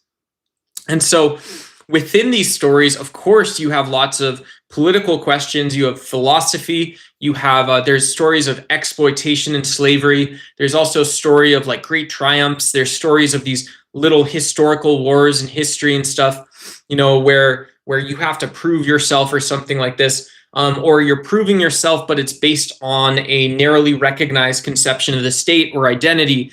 And so Global South is very interesting because it lets you go all over the world. You know, it lets you go all over the world, and you can see some of the long tail effects of like proxy wars in places like Vietnam and Cambodia, countries where there's still people like, in theory today, you could like, there will be other people who have their legs blown up or die because of landmines and stuff like this, right? Horrible stories, unexploded munitions sitting in the forest, right? So some very obvious cases, but it's also cases where, well, even with great wealth and maybe your sort of main area, capital city and things like this, there still is a disparity in wealth, right? It's not a wealthy city like Washington, D.C. or New York is a wealthy city, or like Tokyo is a wealthy city. Yeah. And so for some people, it is sort of like saying, well, you are a slumlord of a country, right? You know, you become a slumlord of a country, but the reason is because your slumlord is like a US, or your slumlord is like China, right? Your slumlord is maybe a little bit like Russian policies. There are these things that when you look at development problems, it's like, yeah, in a world, there's always something that people can say. There's always something that people can say in terms of what's viable, what big change, what's different. You know, the small shift that becomes different and forces actors, rational actors, to respond. God, you have to get there, right? And terms like Global South really start recognizing this stuff. And it's almost always disappointing or lackluster. It doesn't produce innovation. But if it produces education, this is still something that's good. Hey, I don't know if you have an argument for why Donald Trump is the best president ever. I think Donald Trump is I think Donald Trump is the waitress. I think Donald Trump is DOJ, and he's also abusing the FBI. I don't think people can just say, no, he's the Don. Look, and people agree with me. Only 14% got the right answer. Vegetable, protein, new shoe smell. So, okay. I kissed a drunker Earl. What did I do for all the things I do to myself? I kissed a drunk girl. And I know I could have been anybody else. I went to her house. How could I have been so dumb?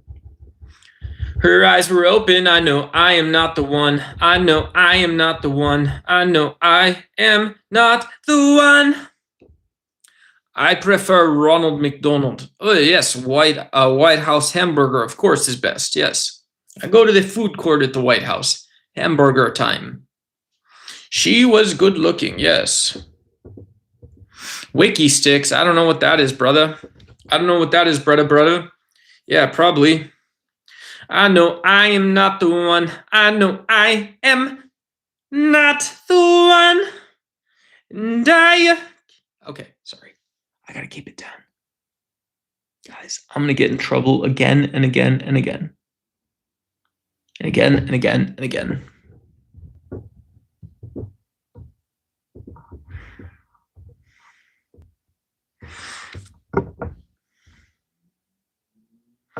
Yeah, X-Rocker, I'd like to learn more about this Slime Lord title. If you have evidence or proof that relates to Slime Lords, let me know what a Slime Lord is. I'm in Arizona, in the Southwest United States. Yeah, I'm an American. I'm an American. I'm an American.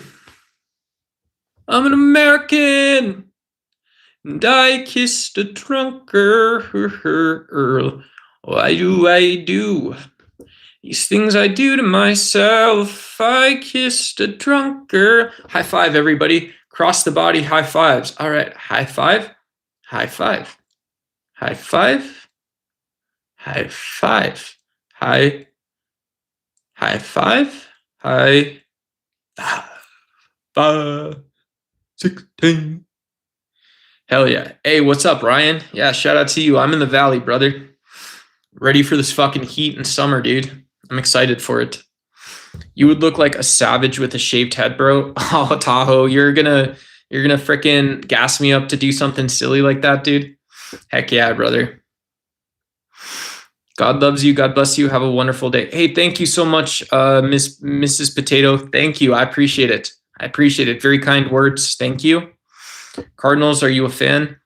Hell yeah. Flagstaff, no worries for me. Cool, dude. Yeah, that's awesome, bro. I love it. Man. Yeah. Driving up to right. I mean, I feel selfish saying it, but because just everyone's on the internet here. Like I live on the internet now, but like I feel I miss the drive up to Flagstaff because I could stop it. You know, it's kind of a detour, but going to Prescott is fun. It's not really a detour to go through Sedona. It's a little detour, but it's not. Munns Park is okay. You know, if you know rich people that own houses or someone that owns a house in Munns Park. But yeah, that stuff's cool. I used to go to Pizzacletta. I used to always go to Pizzacletta and whatever their lumber yard, I guess, is the big brewery or something. Yeah. Yeah, very famous. Flagstaff is very famous for this. It's a Safeway Albertsons, I believe, and they've got groceries and you can stop there and then you can spend the rest of your time in Flagstaff, the way I recall. Yeah, there is that little burger joint, burger craft beer place and shit too. I went to that place. I don't know what that was called, but yeah, Flagstaff's dope, dude. What's the situation for immigrants and medical? Is ICE targeting them too?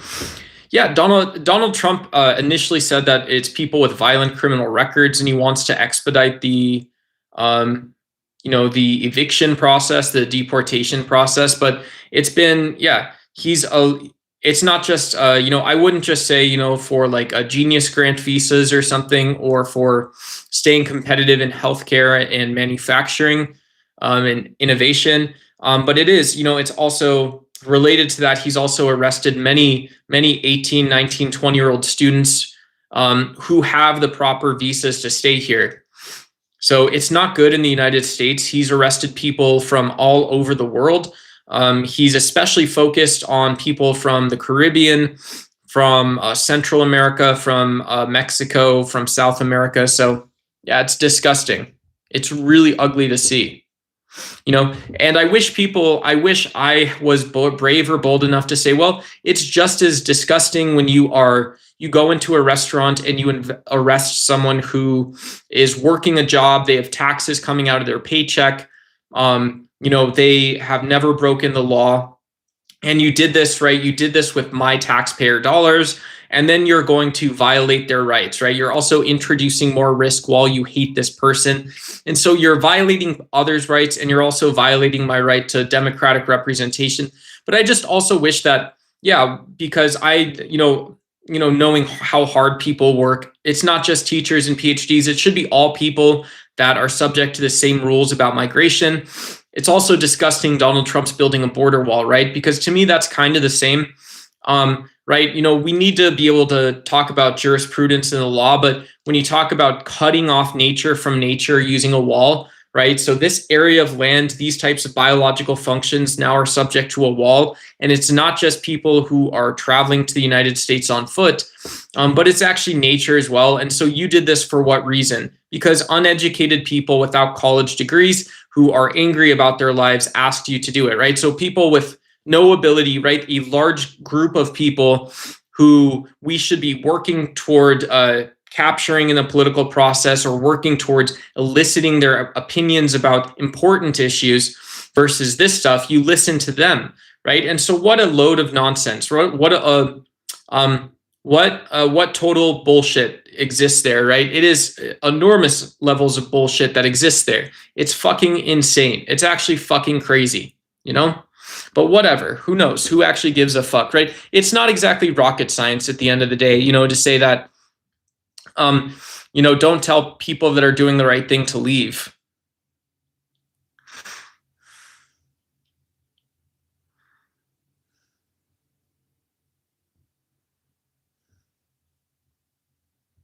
Yeah, Rispy, I don't know you personally, and so I'm not going to attack all ICE employees or I'll say words against you, but I just simply, because I'm 36 years old, right? So I know that people that it's their first time working in law enforcement and they're going on the types of operations ICE is. And who knows, if you want to treat it like it's filing and following the same type of paperwork, but you also see that there's not due process being produced, and you recognize that, you see it. I, first of all, don't trust you training and working with the types of people who turn a blind eye to that type of thing or do it for the paycheck. I also don't trust people that are that new going on the types of operations that they were going on under Tom Homan and Todd Lyons. And thirdly, if you work for ICE, cool. Whatever, right? But it is, you're never going to, your job isn't to convince me you're well-trained. And from what I've seen, the rapid expansion and the nature of the work, you're not well trained, right? And so you can take that personally, or you can just take it as this is the feedback I would give to anyone. Is the fact of the matter is that you're not well trained. We all saw it's not just the Renee Good and Alex Preddy situation. There's thousands of situations where these officers are getting themselves into a situation, or a situation is created. Irrespective, these guys are losing their shit. They're not controlling the situation. They're not responding to the situation. And so saying that this is the care, attention, and effort that not only do you have to clean up, but this is also the care and attention that is going into executing the policy, it's really bad looking, right? And it doesn't matter, right? It doesn't matter that I'm not a Leo, I'm not a veteran. I know it's bullshit. It looks like bullshit, smells like bullshit. And so it is what it is, right? If you're, no, not whatever, you work for the current Gestapo. I don't do any of that. Cool, yeah. Like I said, I didn't ask you to take it personally. And yeah, whatever. So I don't know if this is like an internet troll, but yeah, you're not going to fill me in and I'm not trying to fill you in. But if you mention on a politics channel you work for ICE, I'm going to offer what I think is the actual reality of what ICE is like today. You know it better, but I guarantee that guys that are, the guy that is joking about shooting someone in a text message, that is not like the one incident of that type of behavior, right? And so if it's not acceptable at small PDs, it's not acceptable at the federal level, right? ICE should be sued into oblivion. ICE should be sued into oblivion, and other aspects of municipal local judges, law enforcement should refuse to work with them. That's what I think. 6 months of training, I mean, bullshit, right? You're not gonna, if you have 6 months of training and 7 months of shit piled on top, and then each month, you have 30 days in a month, and then you've got another 31 or 32 days of shit, right? What do you get out of it? You get dead citizens. So yeah, that's enough. That's all I had to say. Yeah, cool. Yeah, I mean, shout out to you, of course. Everybody's got to make ends meet and stuff. My political belief is Donald Trump. ICE is in Keynesian economics. Buying tanks and bombs and guns is in Keynesian economics. I do believe that the ICE policies are reprehensible. And as an individual, if you ask me to, I don't convince people how to vote, right? I'm not doing campaigning or partisan shit. But I would hope you would consider other candidates that are not MAGA Republican, because MAGA Republicanism does produce and consider not your job, right? Not your job, but they are going to ruin your brain and body over time. I mean, whatever. If they're going to ask you to be successful for, they're going to ask you to be successful for 10 years, and then you'll have access to a small pension or whatever it is. Well, they're going to make you, afterwards, I think they're going to be making you read the Bible after and during.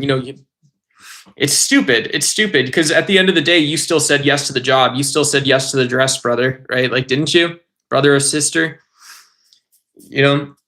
Donald Trump still wants to detrans the trans. Donald Trump still wants to deport brown people. He still wants you to be racist against Muslims, against Somali people. And so this is what ICE is backing into. There's not an excuse for it. There's not another way to say it. That's the reality. That is reality. Donald Trump wants you to think it's okay to steal from these people in their homeland because we're bigger, because we're the United States. It doesn't work like that anymore.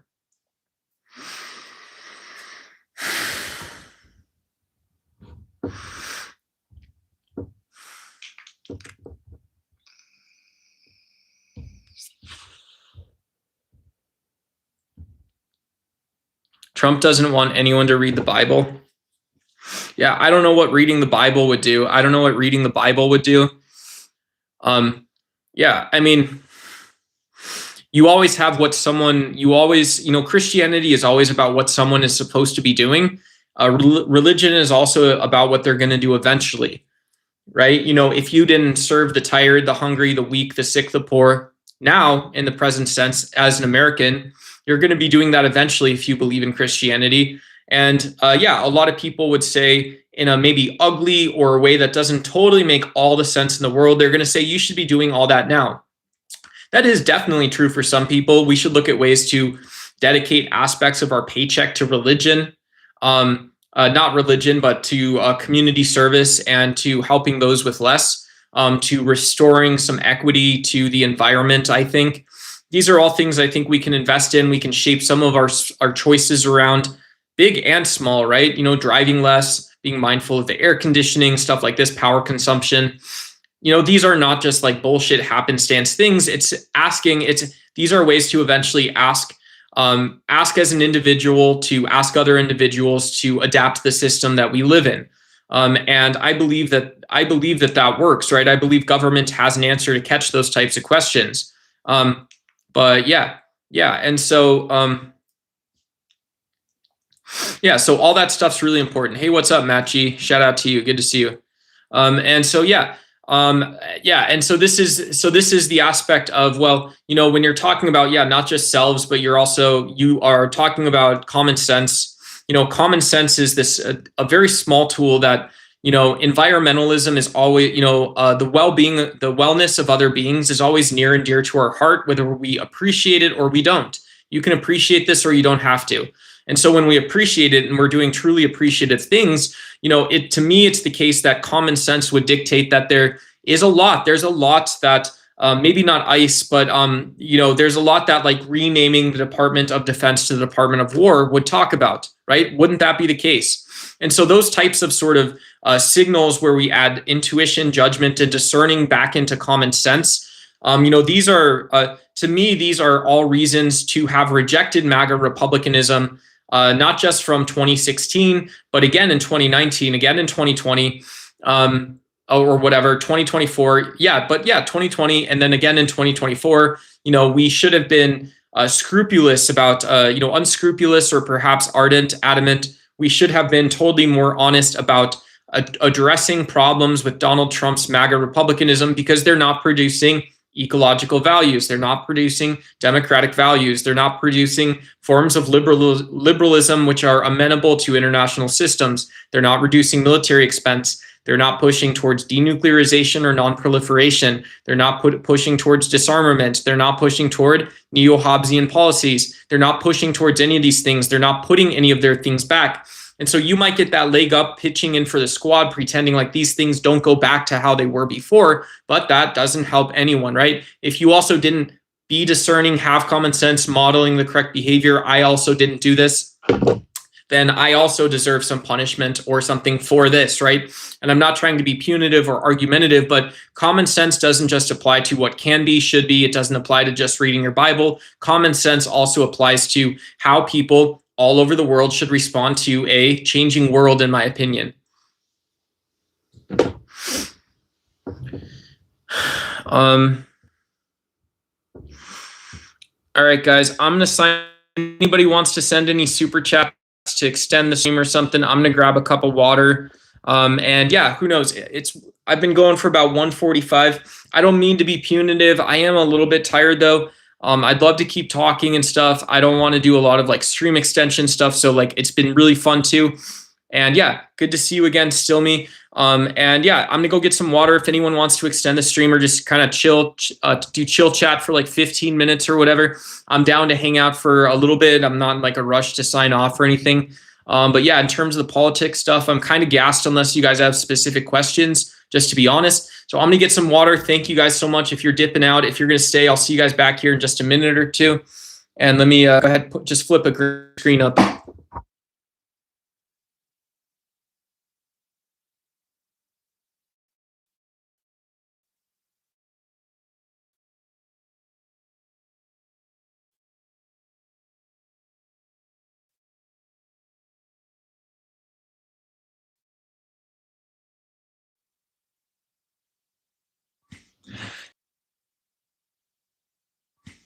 Sorry guys, my phone just got tired. So yeah, I'm gonna go grab some water and then I'll be back in just a two here too. Let me go ahead and I'm gonna put a green screen up like I was gonna do. Okay, I'll be right back.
Oh, reckon I gave an answer. Oh, I'm sorry. There we go. Can you guys hear me?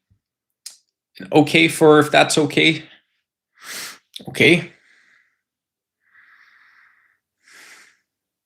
Okay. Cool. Yeah. I don't know. I'm not educated on the effects of the Electoral College or what people say it would be. I tend to think there's not a problem. There's not a problem in our country. I think emphasizing political process questions are a very deep and historic way to supersede other priorities that should be in the national interest.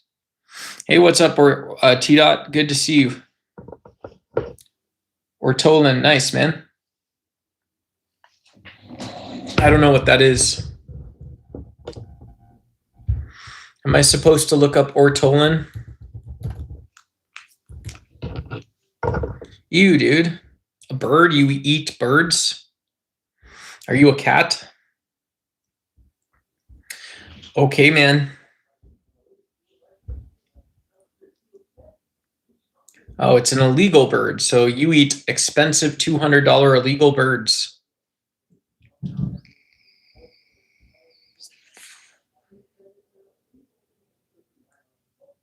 Yeah, I'm a vegan.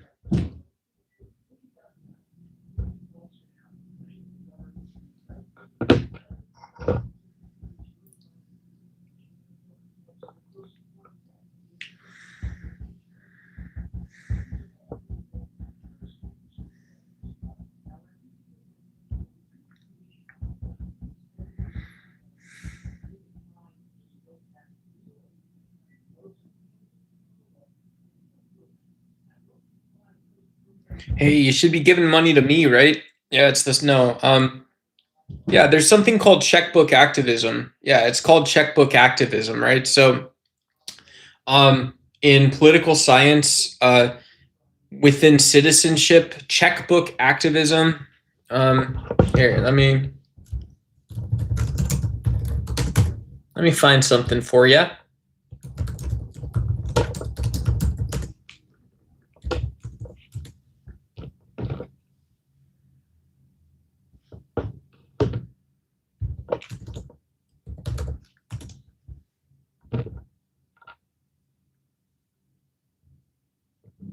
All right.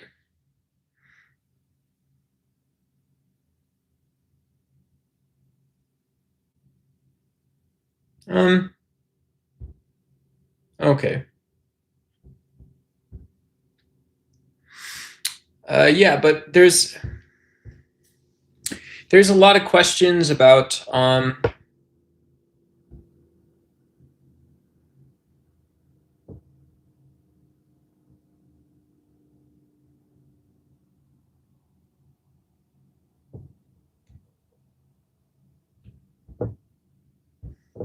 yeah.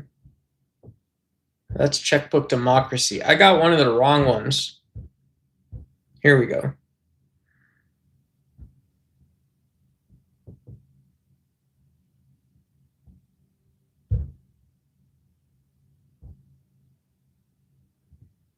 Yeah, so you can talk about citizenship, El Nini, safely. You can talk about citizenship. You can talk about civil society, and wonder when there are questions that were like once handled by the church, questions that were once handled by society, but now are handled by professional organizations.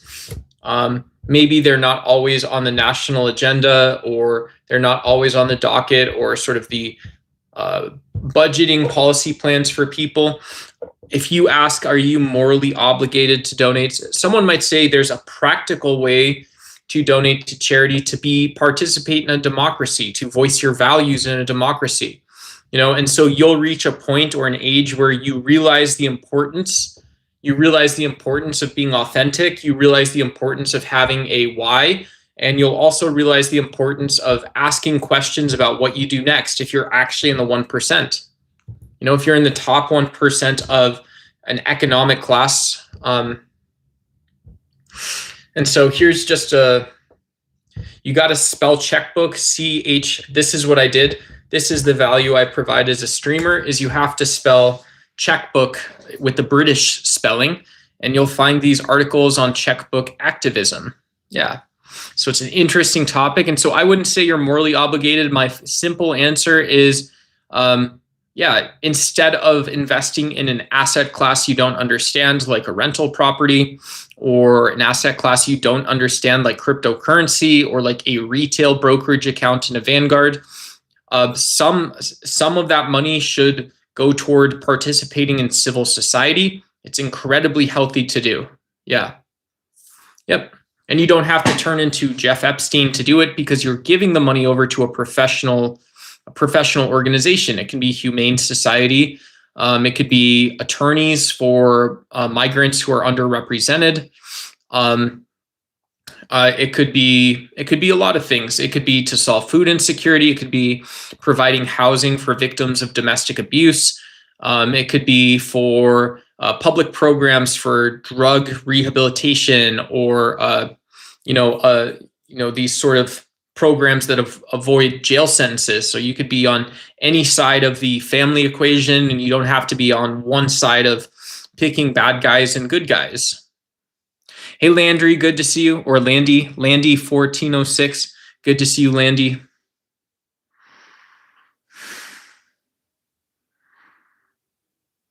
Yeah, Stinky Socks Forever is maybe providing the philosophy moral answer too, that, yeah, ensuring people have dignity. I think that it would be a moral thing to do. It would be a moral thing to do. Yeah.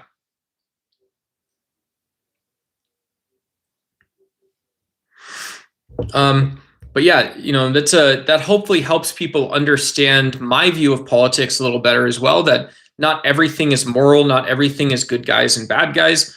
A lot of times it is just a way to elevate an issue and split the difference, right? Find something tangible, concrete, and understand what it's doing. If you don't have access to talk to, just for example, you can't go talk to 1,000 single moms. Okay, cool. That sucks, right? I would love to talk to 1,000 single moms. That would be sick. But if you're not a politician and you can't do that, the difference maker would be like, yeah, well, there's already organizations that are solving some issues that some single moms have, right? And you don't have to adopt like a red pill or black pill or no pill or feminist mindset for the political side of it. You can just say, yeah, there shouldn't be a society in the United States, in other countries, where society doesn't provide support for people who are going through a life change. It's in your 401k, it's in your life insurance plan, right? When you have life change events, you can change beneficiaries. Sometimes you can take a loan against your, your plan or your policies. You can put it up as something. So this, I know you work for Big B, Big Nerd. I don't know what that is. I don't know what Big B is, dude. I'm sorry. Comic Myths. Good to see you, though. I'm lonely. Hey, I'm sorry, bro. Shout out to you, though. We got Stinky Socks Forever in chat, so shout out to you, brother. Yeah. Cool. Good to see you, brother. Make sure you drink some water. It's good for the body. Cool. Yeah, water is very good. I love water. Here today, water tomorrow, man. Yeah, personal, not political reasons, right? Right, Stinky? That's crazy, dude. Yeah. Yeah, no, definitely not, but yeah, learning that this is crazy because, when we think about having respect for other people, who knows, right? Again, not being a feminist or not, but you learn about a woman who had to transition out of an abusive relationship or something. And so you say, okay, cool. Well, yeah, like that is then, okay, cool. You've been through that, right? And I don't need to change my view on manosphere red pill stuff, but knowing that this is an experience that women go through, or some women have gone through, right? Cool. That's wild, right? It's better to know that than to not know it, But I do think people can reach a little deeper than that too in politics and in life. Social media often asks us not to do that, right? They'll tell us, instead of considering checkbook activism, is it political or moral to donate money? Which is it? Is it practical or is it moral? Why would a person practically give away their money for nothing back? But yet tons of people do. That should blow your mind. But instead of that, I don't know, we can talk about, well, why is universal suffrage a good idea? Why should you include women in every conversation about expanding education initiatives, right? That makes a lot more sense than asking whether women should have the right to vote. That doesn't make any sense to me, really. Not really.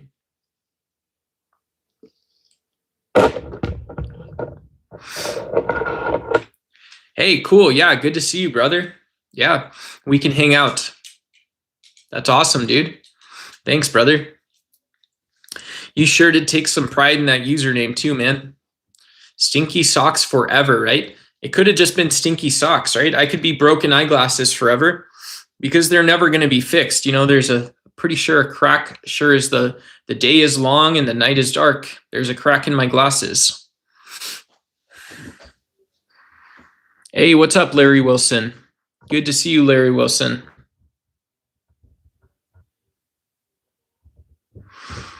I Danka Wananobi, cool.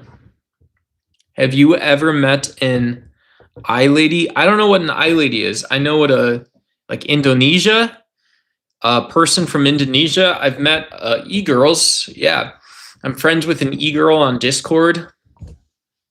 Yeah, I used to do debates and kind of like hangout shows with an e-girl. And yeah.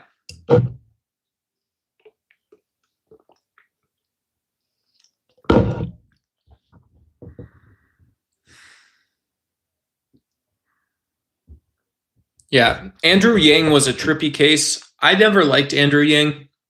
I thought he was really well educated, but he always came off as really fucking lazy. And I hate to say it, I'm sure he's worked really hard and we'd have good conversations, but I always thought Andrew Yang came off as having adopted the lowest common denominator of the actual ontological basis of politics. And so that sounds like a very petty disagreement, can you imagine saying, well, Donald Trump, you're just not philosophical enough, right? I mean, that is a criticism of Donald Trump, but that's also a criticism of Andrew Yang. AOC,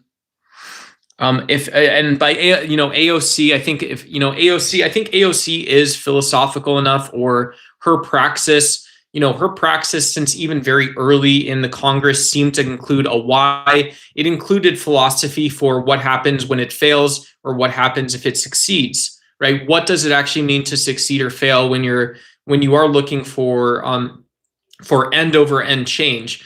And so, yeah, AOC, I think, is someone that is good for, if you're a Democrat and you like strategy, AOC should continuously be boosted through the party ranks, in terms of having talking times without necessarily taking a leadership position, right? That's a conservative strategy. But a lot of people say, well, Democrats haven't been ambitious enough, right? The determining factor or what you lose, what you'll actually lose out on when you if you were to just take AOC out of contention because she's more open about her opinion on ICE, basically. She's more open about her opinion on modernizing our energy infrastructure and energy schema, right? For good reasons. These commons problems, like, say that, please, just Alex, say that once, say commons problems, please. Reassure me that we're talking about mathematics. Reassure me that we're not talking about mathematics, but really we're talking about mathematics. And so, but yeah, I do think AOC and Bernie Sanders, Bernie's one of these weird people who sounds amazing. He maybe would be a great leader as well. But yeah, when people go through and say, well, they're not my personality, Donald Trump's personality is everything is luxurious and voluptuous. But yeah, if we say, Alex, AOC Senator Ocasio-Cortez, please, my Aunt Tia needs you to tell me that, we're not going to go out and together we're going to, what we'll be getting is Tecate. Yeah, we'll get some micheladas. Yeah. Oh, this is not Puerto Rico. This is Arizona. You got to have some cajones. There's mamadas. We're gonna go fuck, right? Yeah. Oh, really. yeah, put AOC in a position where she can actually go fuck. You know, that's the reality of it. Fuck the rest, right? AOC is okay, but then again, nothing is wrong with being average, top of class. Yeah, best in show. I like all kinds of nuts. That's what that makes me think of.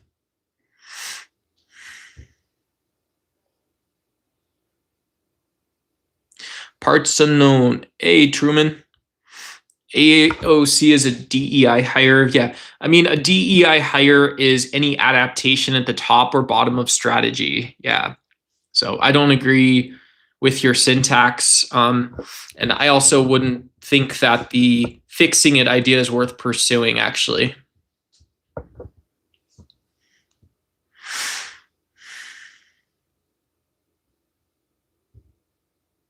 Yeah, I mean, if you want to call AOC a hoe, I mean, that's the conversation you're having then. Yeah, I wouldn't say that I want to grudge fuck some Latin heat. That's not the words that I would use. Yeah, grudge fucking some Latin heat though is. I mean, I can't fix that grammar, right? Can you imagine Bernie Sanders? you know, I was disgusted after after the White House Correspondents' Dinner. I was disgusted, so I went home to go grudge fuck some Latin heat.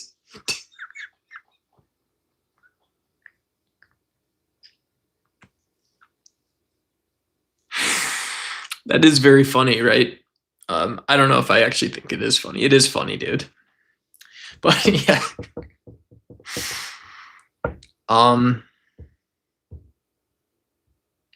Be honest, a lot of people when it comes to politics would vote for a person. They'd vote for a person just because they're attractive, just because they're attractive. Yeah, it's possibly true. Yeah. I mean, AOC is a very beautiful woman, right? I don't think anyone would deny that she has the appeal of someone who's very capable. But yeah. I mean, what I know about change is that who knows? Maybe it's the case that if you tell OpenAI and NVIDIA that you have to go start punching back down again, yet again, you have to go start punching down into, if this is what you guys are telling me, but you have to, NVIDIA, Google, Alphabet, Cisco, Apple, you guys have to go punch down into private equity. You have to go punch down into VC. You have to go punch down all these places to get the right information back out into the market. Well, why wouldn't you use a bigger club and also loop back down into saying, well, we have a shared interest in getting this to be back about depoliticizing the energy trade, And so, of course, right, if everybody's willing to embrace a change, and that's in the best interest of people, if everybody's willing to embrace a change and you say, now it's right, this one's actually right. Now it's actually the time that, we get the Fed out of doing technocratic politics. You don't have people accusing the Fed and the Congress of far left activism.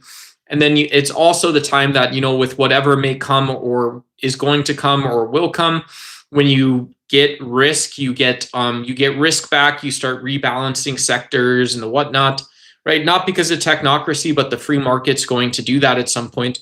Why wouldn't you guys want to go get a lion's share of that versus a smaller share of that?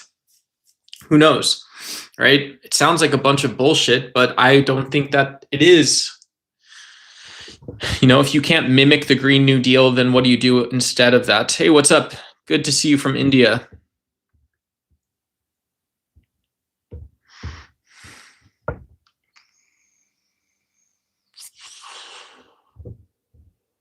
Hey, what's up, John Q Public? Good to see you, brother. Because we find ourselves in the same old mess. Ow.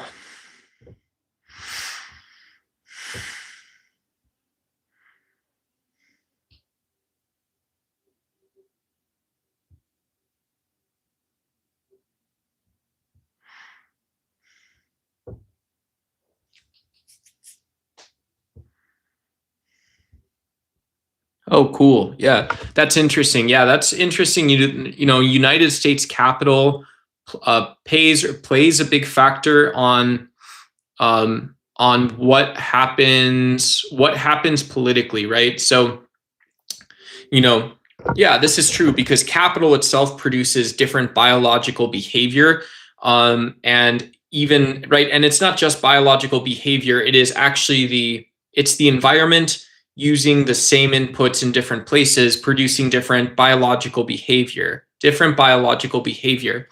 um, and yeah, so to a degree, but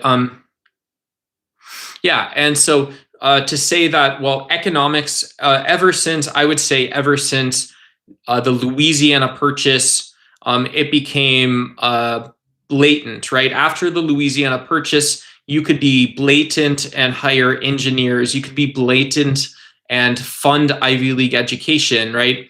You could be blatant and you know, you could be blatant pursuing a practical approach, and basically trust large aspects of society to catch the changes, catch the wealth and opportunities that are being created in these new places.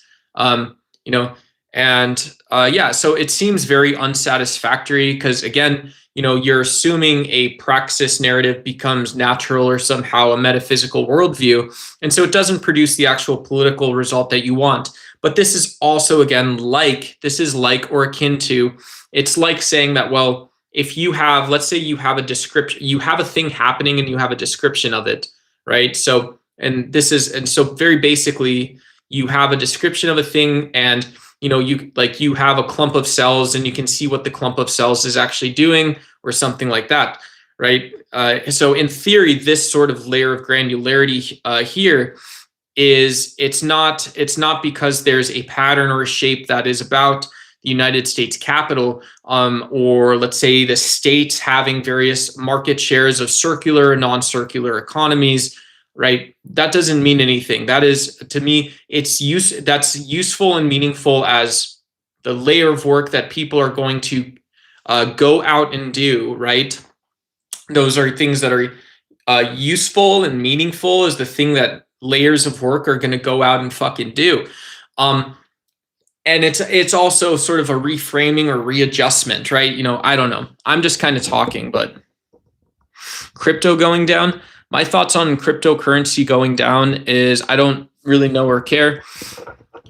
Personally, yeah. You know, it's become like a digital store of currency, and it's become like a very, very stochastic secondary asset. And so I think there's still a lot of time before institutional investments in cryptocurrency stabilize the asset class overall. In the big scheme of things, who knows? Everyone's going to have a different opinion. But yeah, I maybe do have Dunning-Kruger.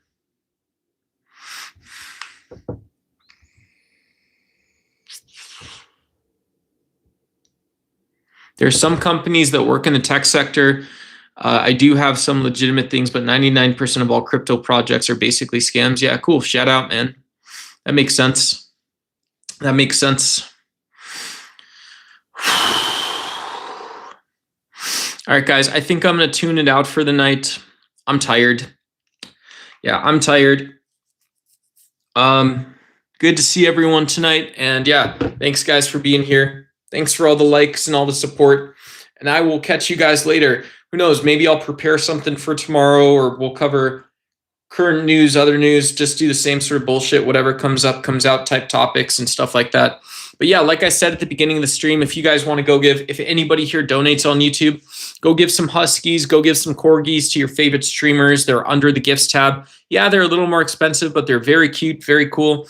So I do like those Corgis and Huskies. That stuff makes a huge difference for content creators like me.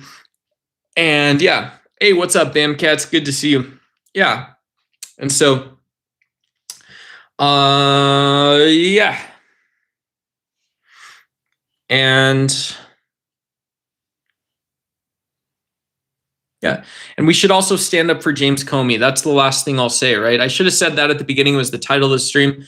We should stand up for James Comey. This is a good reason to not revote MAGA, not revote for Charlie Kirk style republicanism, the fact that someone posting restaurant jargon and Donald Trump's name after he advertises no tax on tips is now an accusation under a politicized DOJ that James Comey, a former FBI director, was calling on the president to be assassinated. This is outrageous. It's a political prosecution. And yeah, who knows what's next, right? Could I get in trouble on YouTube for repeating the story? Is this what the DOJ is saying? So I think it's important we support James Comey. I think it's important we support each other. Yeah, you're not in the US, but yeah, corruption sucks, right? I'll just say that. I'll say that and admit it. Corruption sucks hugely. And yeah, so this is an important thing to me, and I hope it's important to you guys as well. And yeah, I think it's important to get back to some normalcy.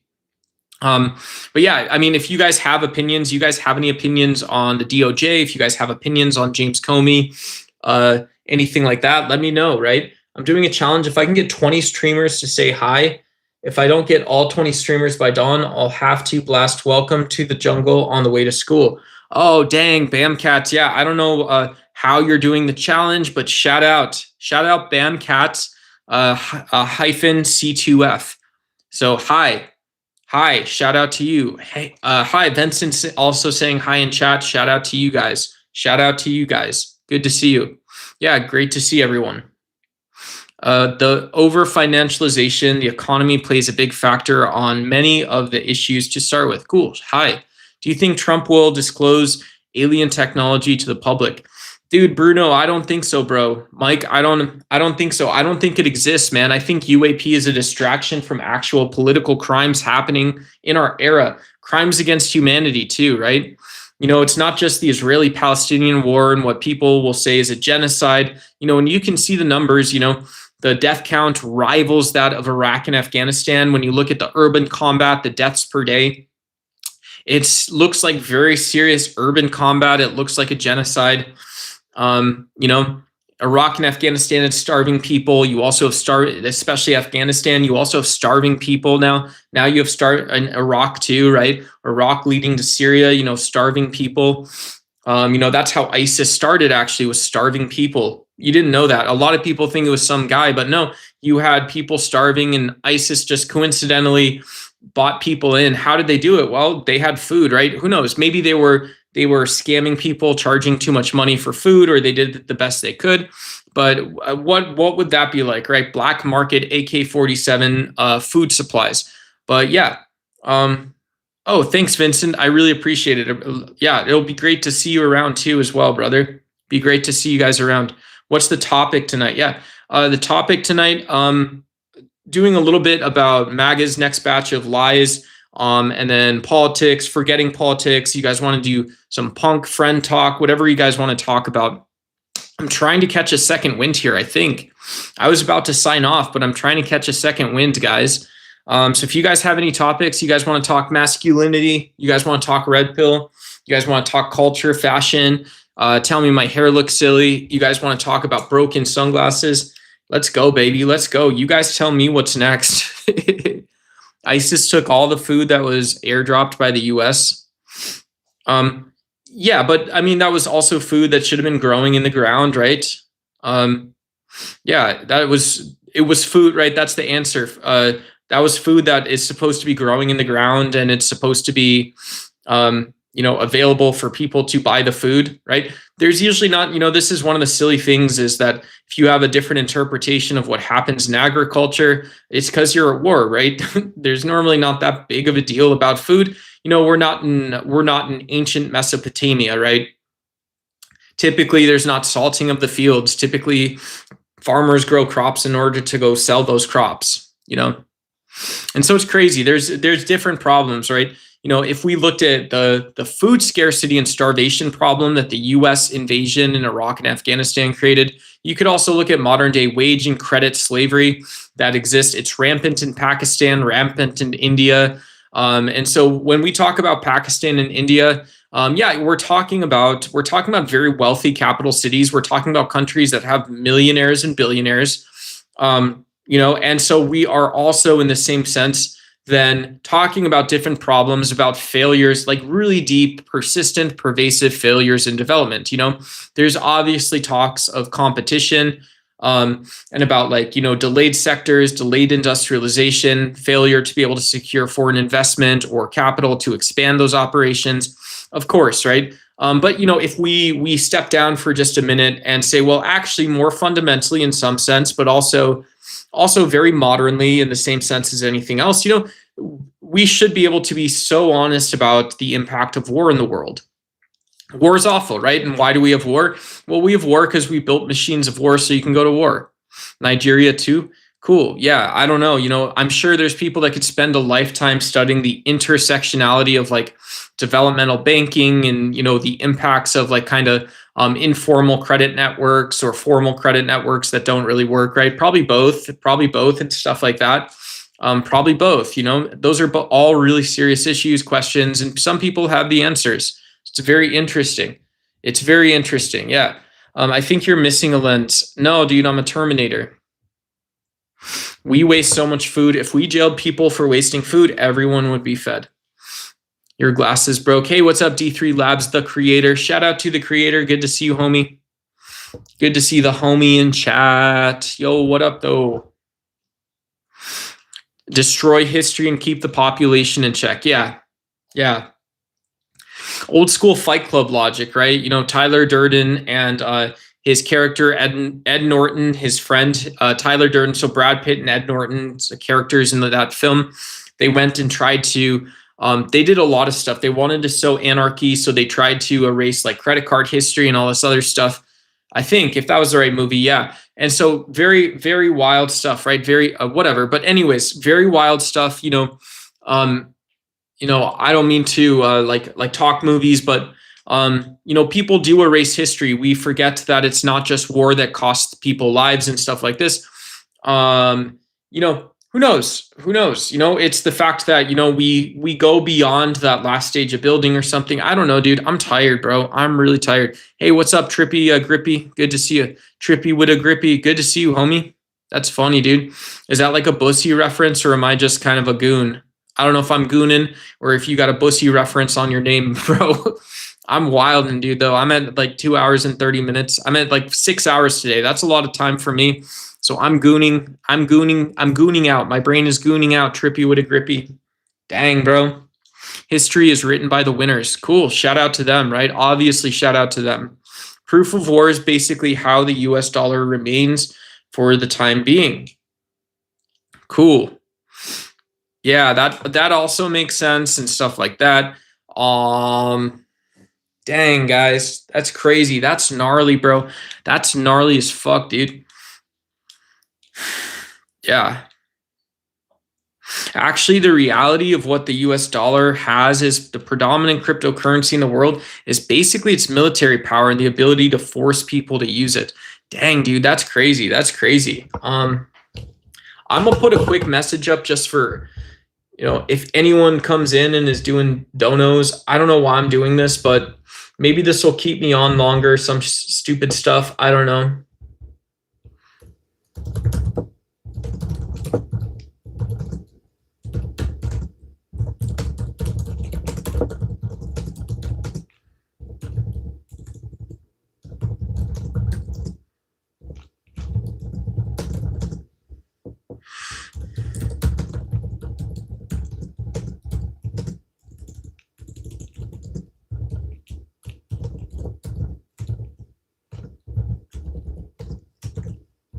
Dang. Okay, I think that's right.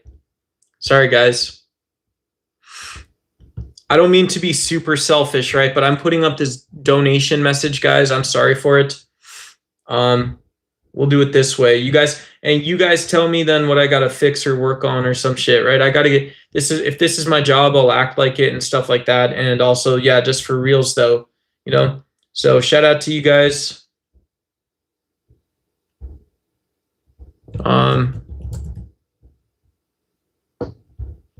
Whoops.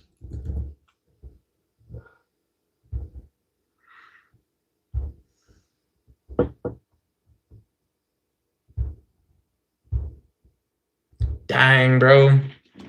All right. There we go.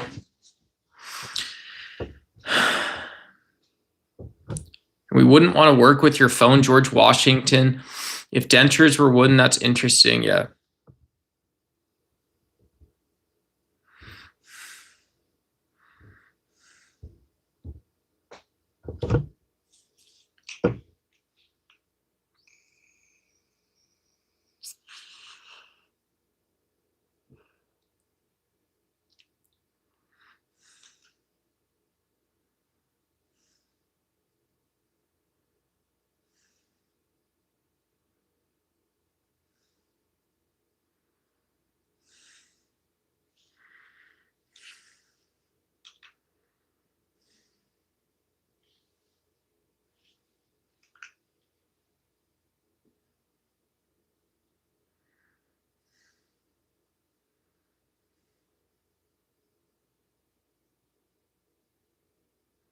I don't know.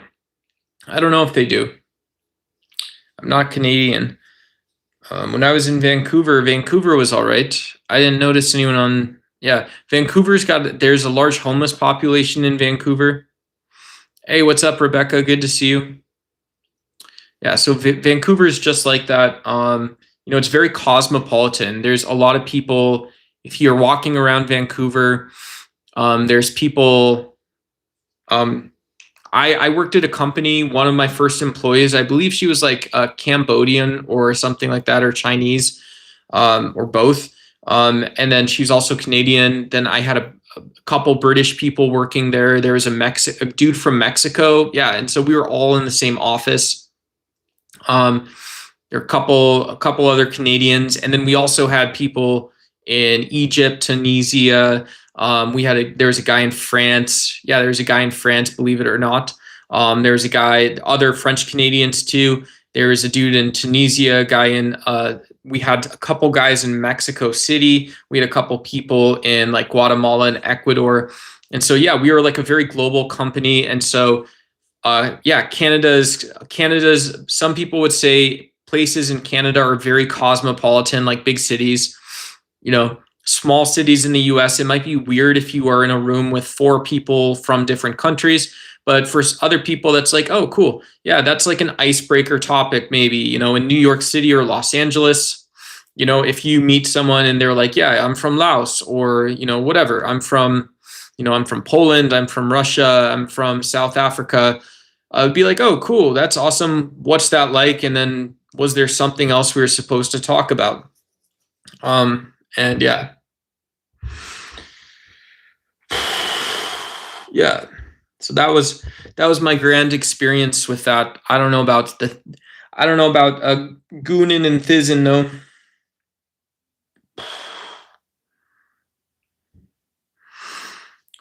Whoa, holy mackerel, guys. Jeez Louise, dude. What's up? Let's go. Let's party, bro. Let's go for it. From Argentina, that's awesome. Cool. Shout out to you in Argentina. That's awesome. Good to see you. Yeah. Greetings. I'm in Arizona in the United States, so cool.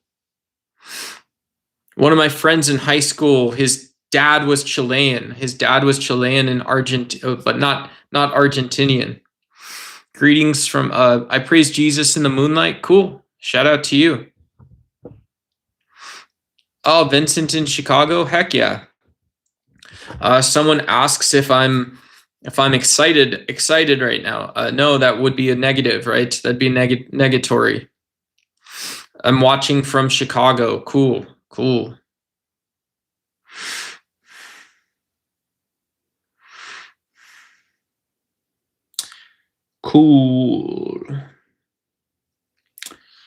Do you think about the days when we down and drinking haze? Oh, or is it the other way?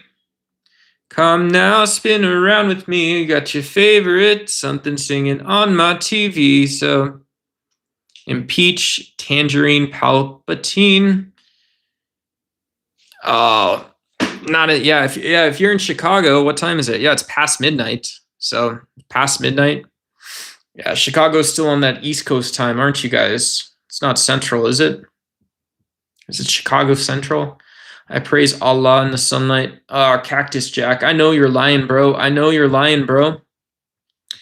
Yeah, Donald Trump could be impeached. Impeached anytime. Stop the spread, right? Central. Okay, cool. Yeah, shout out to you in Chicago, Vincent. Shout out to you in Chicago or something. Oh.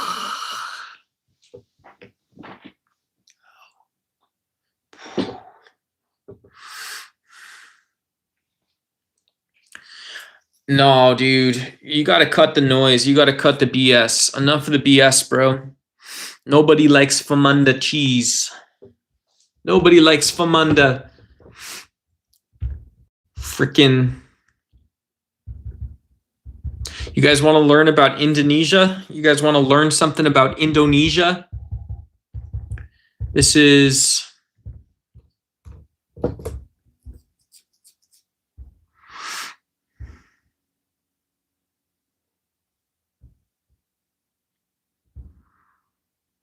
Yeah, so this is a paper that's talking about global. Someone asked about this earlier, so that's why I'm posting it. I know there's actually 12 of us here, so it's kind of like a small college classroom size, right? It's obviously a YouTube chat room, but yeah, somebody asked about donating money for political reasons, not moral reasons. So I posted this. It does, yeah, it links you out. Yeah, it's a politics channel. So it's a politics channel. I talk about politics. And yeah. And so there's a couple important lines that I'll post from this.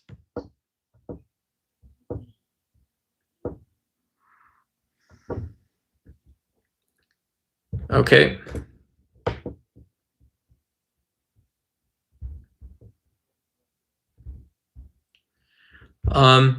Do you know that those blue things in your arms are wires the government uses to spy on you? Hey, Kiznish, good to see you again. Shout out to you. Malachi 2:3 is my favorite Bible verse.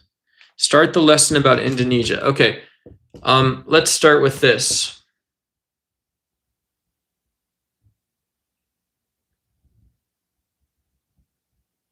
Whoops.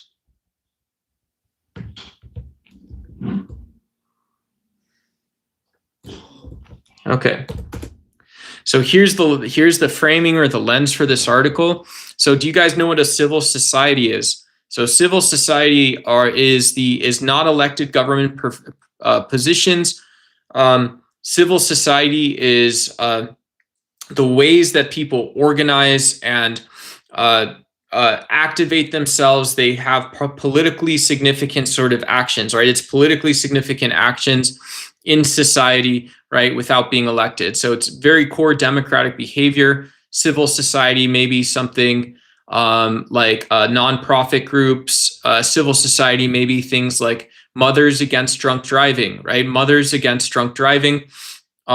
Civil society may be something like people who argue for Second Amendment, right? So you're right. You have the right to own a firearm. So this is something like civil society. You don't need elected officials to do everything. Not everything costs money. Some of it is just organizing. And so a concept of a global civil society, they're trying to tie it to, they're tying it to networks and democracy.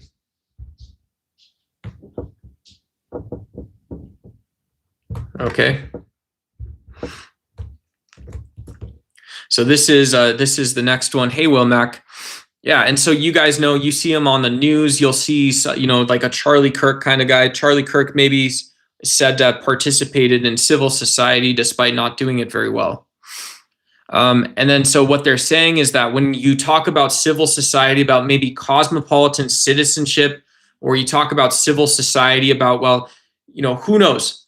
Maybe you work at, this is a hard idea, I know, but you work at a company that works across borders, or you have an interest in China, or have an interest in Europe.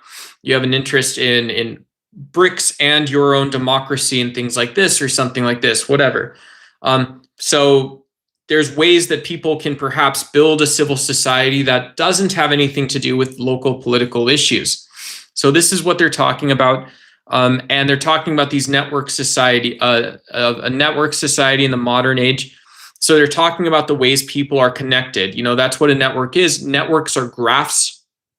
It's relationships. It's relationships. So how many? So all of Coca-Cola's employees. Coca-Cola has employees all over the world. All of Coca-Cola. Every Coca-Cola location is part of Coca-Cola. Every Coca-Cola location has employees.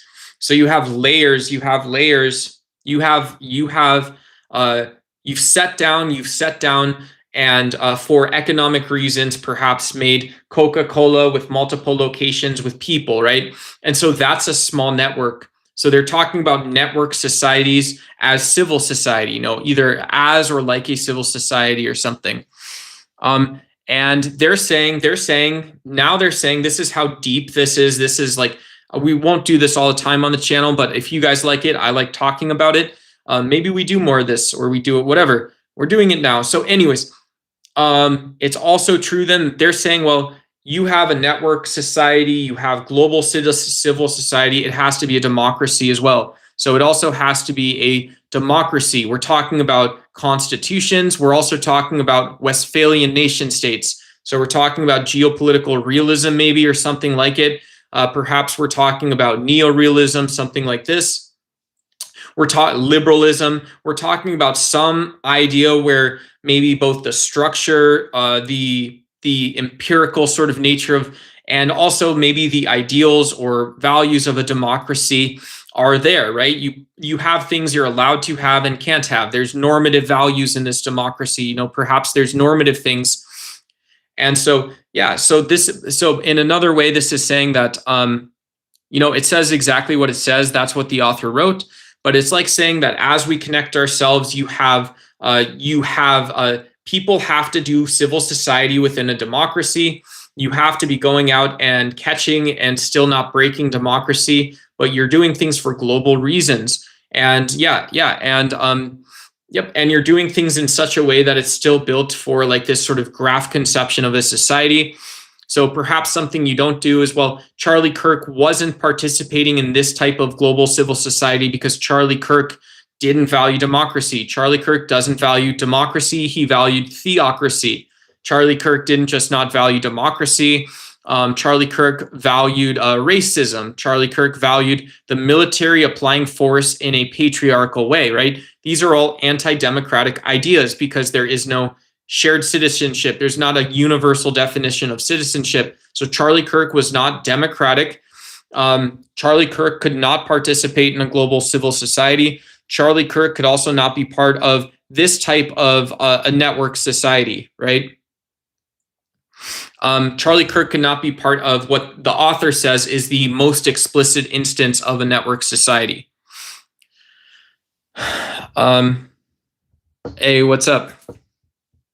Hey, Nolan Maxwell. Yeah, Erica Kirk too. Yeah, Charlie's wife, isn't it? That's Charlie's wife for sure.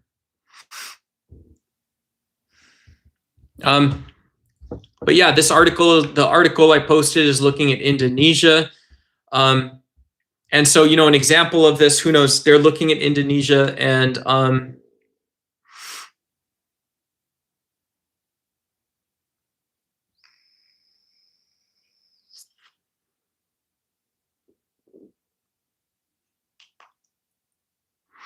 yeah. And so, you know, the author concludes that it's really difficult to do this. The author concludes that so you have problems here. So when you're looking at creating this sort of system where your network, your civil society in a global sense, and your democracy, political process, right?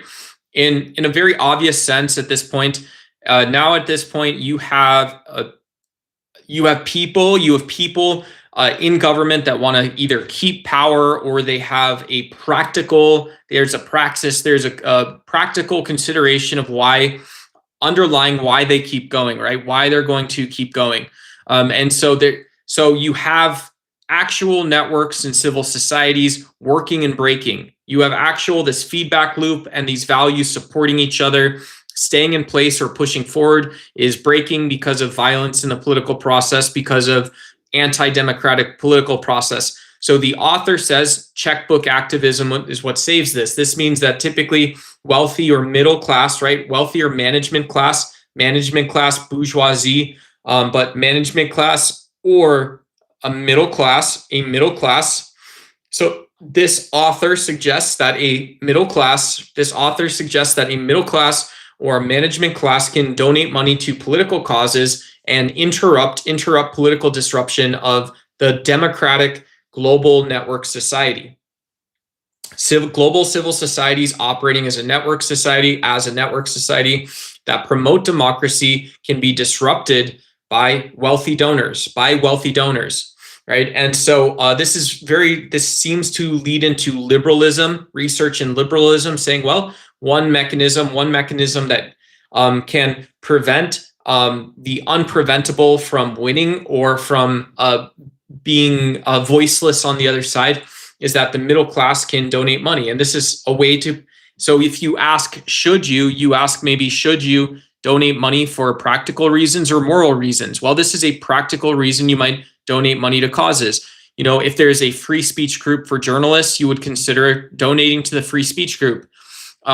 If there is a charity that promotes women's rights in a society or women being included in economic and educational development, maybe you donate to that group because the government isn't going to think about it during political crisis, right? So these are the types of argument this author is making.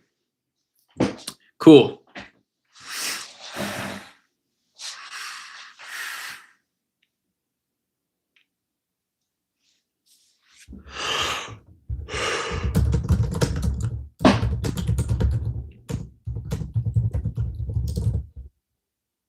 Whoops.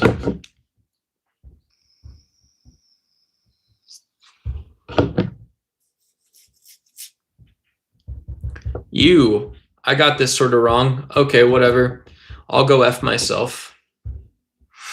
I'll go frick myself. Yeah, and so I would challenge a network society on one grounds. I think I'm a good enough political scientist guy to say this. So this guy's talking about digital networks and communication, and I would argue that there's not an accepted definition of like extended selves. There's not an accepted definition of information being a level of analysis in political science to be relevant across either comparative or realist studies. Maybe I'm wrong, IR, something like this. And so who knows, I probably could go through and read the article and agree with a lot of stuff, but I could also argue that, well, when we talk about digital information, you guys ask me about AI or something like that. But if we talk about digital information, we talk about network societies and stuff like this. I could argue that, well, these are people, we're talking about people having access to technology in the first place. We're talking about people being able to communicate freely with each other. And so this could be like lots of standards. This is great, right? This could be like lots of standards that we've adopted. You know, we had Telegram OSI standards someone mentioned a couple of days ago. And so you have HTTP protocols. And so are you actually talking, what is, right? If we're saying that data and information is the most politically significant, you know, could you say that this is different than having industry norms or accepted standards? Is this different than having access to the commonly referred to World Wide Web? That's exhaustive, or like, why isn't it actually a human has, that society has access to and enough HTTP developers, right? You have enough people that know JavaScript or whatever, what's the other one? Whatever common languages are going to be used to write websites or something like this, whatever language they use to write a website, like YouTube, right? YouTube is a website. So, but yeah, they're talking about violence in Indonesia and how people banded together using the internet, supporting civil rights activist groups. And so it's crazy. Who knows? Maybe YouTube is one small, right? YouTube's not like a form of this. Here's when people say, I'm here to change the world. I'm here to save lives. I'm here because you're a fucking idiot, Duck, right? Duck, you make fun of yourself. You're ugly. You need to cut your hair. You need to shower. You need to get out of bed. Duck, you need to eat. You need to start dieting again. Duck, you need to stop flexing your neck muscles because it's your one good quality, Duck. All these problems with you, but you guys might say that, like, well, Duck's part of the digital network society, and this is saying maybe you're not, right? You maybe need to have a legal status. Maybe there is some distinction between legal recognition of civil society groups there is a fundamental difference between having, just civil society and civil society or something like that. What? I don't know. What? Yeah, crazy, huh? That's absolutely insane. Yeah. Let the boy go to work. Let him work. Let him work. Hey, what's up? How much? I do like 0. Hey, what's up, Super 38? Good to see you, homie. And if you don't love me now, then you'll never love me again. And we'll still hear them saying they won't never break the chain. Man, I'm going to get a copyright strike for that, dude. Listen to the wind blow down the down.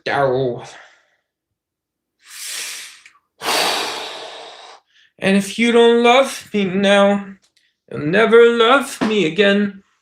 And you still feel them saying Trump is better than Joe, and you're a fool for thinking there's no God. You know me too well, right? I don't know what Trump being a better than would be. Trump the man? Trump the man is the same as all others. Trump the man is the same as all others. Trump the man is the same as all others, as it turns out. And then Joe Biden, it's I believe you would say it's President Biden or former President Biden would be the respectful way to signify him. So President Trump and former President Joe Biden. And yeah, I will adopt my foolhood status. Yeah, I'm a shameful atheist. I goon. I subscribe to gooner channels on my main. I don't have alts, guys. I don't have alts. I don't hide behind alts. When I'm gooning on channels, theoretically someone. That's how this works, buddy. Stanley Michaels guy, show your boobs. Hey, that's gooning right there. Someone's showing a great example of gooning in the hidden messages. Yeah, brother. I do not like Trump. Didn't vote for him ever. Cool. Heck yeah. Yeah, start a fight in chat, guys. You guys argue about MAGA and Trump. I want to argue about Indonesia. I'm an agnostic atheist. Why not Gnostic? Why not Gnostic? Yeah. And chat, are you a Gnostic Christian? Do you believe in Gnosticism in religion? Gnostic Christianity of some sorts? Listen to the wind blow. I gotta plug my phone into the charger. Water. Hey, what's up, Brenda? Good to see you. My name's Duck.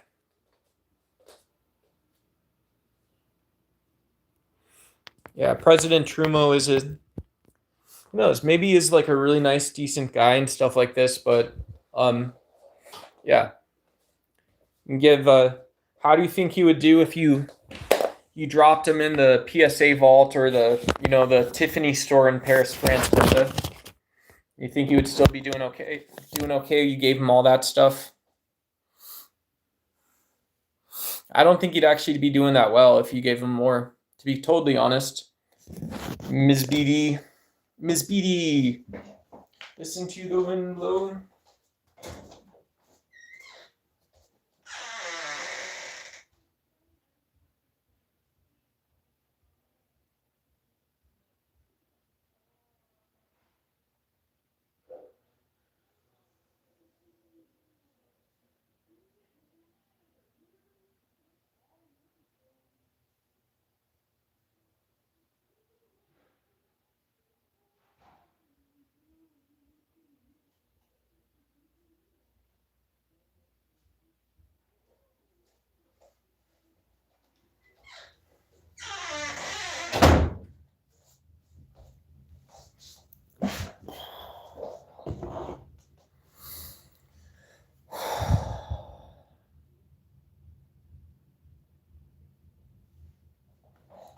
Yeah.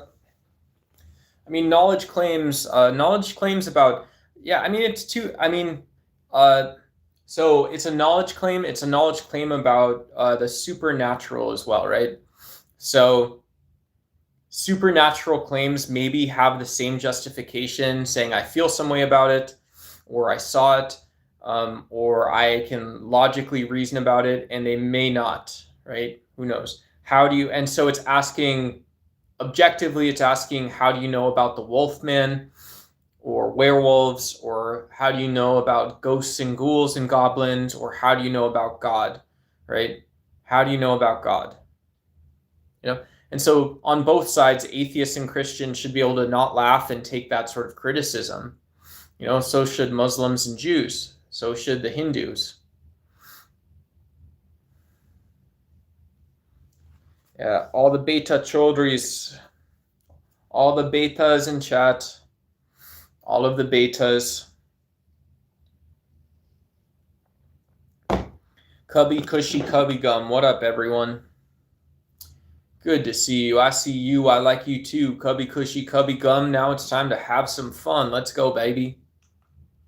Hey, what up, Bard Clay?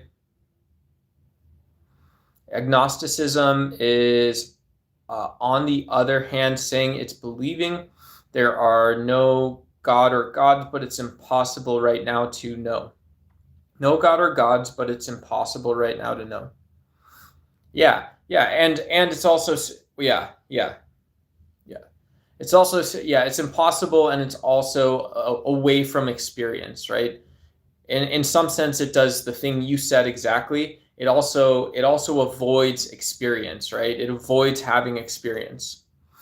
So an agnostic would never say that I have, like, when I was in Catholic school or church camp, I fell under the Spirit, or there was a mass one time and they did the oil and I fell back and I fell under the Spirit when I was a Catholic. But an agnostic would say, well, you have no way of knowing this is actually evidence of a God or gods, right? There's no evidence that it was God. Experiences, anecdotal evidence. Yeah. I mean, that's a great way to say it, I think. Moses cut the sea in half. Anyone? Hey, shout out to the Torah, right? Exodus is a great book. Exodus is a great book, and I believe there's movies starring Charleston Heston as well. But yeah. I mean, the worst part of the Old Testament in Moses' story is the edictical nature, the edicts, the edactical nature of the Ten Commandments, right? That you're actually prescribing rules down, right? It's pretty bad, you know. This is sort of like, on, far right, guys like Benny Johnson, guys like Andrew Wilson, guys like Jack Posobiec, guys like Tim Pool, and like them, they prescribe things, right? They say you have to talk about violent leftists. You cannot be here and not talk about violent leftists, or you have to talk about how men want to go into women's bathrooms, right? So here's, this is like the Ten Commandments, but it's like the Ten Commandments for people with incredibly low IQ and brain damage, right? It's like the Ten Commandments for people who do not have fully functioning brains. They've just given so much of themselves over to the universe, they can't work anymore. Hey, what's up, English teacher?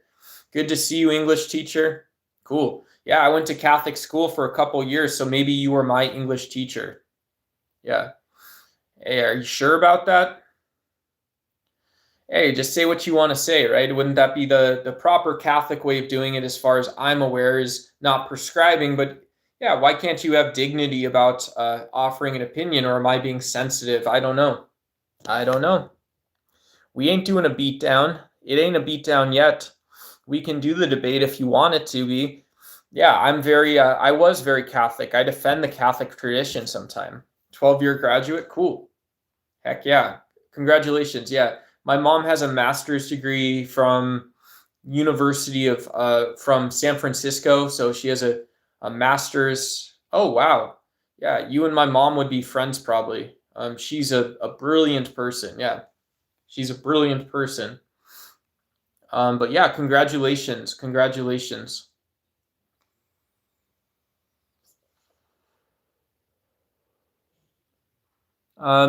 I would steal mantheism.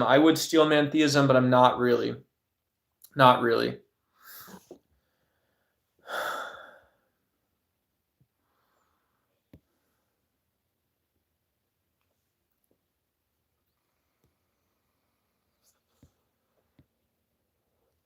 Oh, cool. That's a great school. Yeah. UCSD. Yeah, San Diego's beautiful. I remember always driving by the military base there, and yeah, UCSD. Cool. That's awesome. Congratulations too. Yeah. Yeah. Yeah, I dropped out of Catholic high school and went to public school. In my area, I grew up in a really like very nice middle class. I mean, it was sort of diverse, but very nice middle class It was an upper middle class neighborhood in Arizona, and so the public schools were actually better than the private Catholic schools. So I dropped out partially for academic reasons, also partially to go be with my friends, and yeah. But I liked my 2 years at Catholic school. My brother graduated from the same Catholic school and stuff. But yeah, yeah, it's very cool. It's very cool, everyone. I can't steal mantheism. You can't. I bet you could. I bet you could. Well, were you okay? I don't mean to tell you, but did you ever had you ever been at a place or a time where you felt gaslit? Was it ever a time where you were religious or something? Because I don't have, this is why I'm a little different, is I have bad feelings about evangelicalism, hot churches, and stuff like that in the US. I obviously get the skeeves when I see like nonprofit churches that are involved in scams or abuse scandals. Those are when I see cults popping up. But I personally, for the massive Catholic Church and the abuse scandal, I don't have bad feelings about my own personal time in the Catholic Church. So I don't have a problem steelmanning it. Oh, cool. And a Catholicos tolerance teacher. Oh, cool. I don't know what that latter thing is. So you sound like you have a depth of, one of the things is I know a lot of this has gotten popular with the trad cath sort of social media space. So yeah, despite me being a pretty good Catholic while I was there doing altar serving and the whatnot, doing a great job on my religion. I had religion classes in high school. So for 2 years, every day I studied religion for a year. And so despite all this, I still, right, because you had religion classes all 4 years of high school and Catholic school. And so despite all this, in my Catholic school, despite all this, I don't know, when there's levels beyond the catechism, when there's stuff beyond, beyond like knowable Vatican II stuff, I don't know it. I wouldn't know any of that stuff. I'm an atheist. Yeah, I'm an atheist. Yeah, I'm primarily an atheist, but yeah, I study. I wouldn't say I deeply study religion. I like the Gnostic traditions. I like learning from other people about the doctrinal or revealed aspects of their faith and their religion. But yeah, I also very much don't. Yeah, I also do like bread. Yeah, bread is really good. Yeah, bread's really good. The church age is ending soon. Justin Kittle, wow, that's a bold opinion. Yeah, the church age is ending soon. Some people talk about the end of organized religion. I'd love to know your thoughts on that if you have more thoughts on that. But when we see organized religion not being politically capable of stopping the spread of violence, that's a great reason to start considering what's next. And yeah, I mean, to think that there's almost nothing studyable about the impact of religion anymore.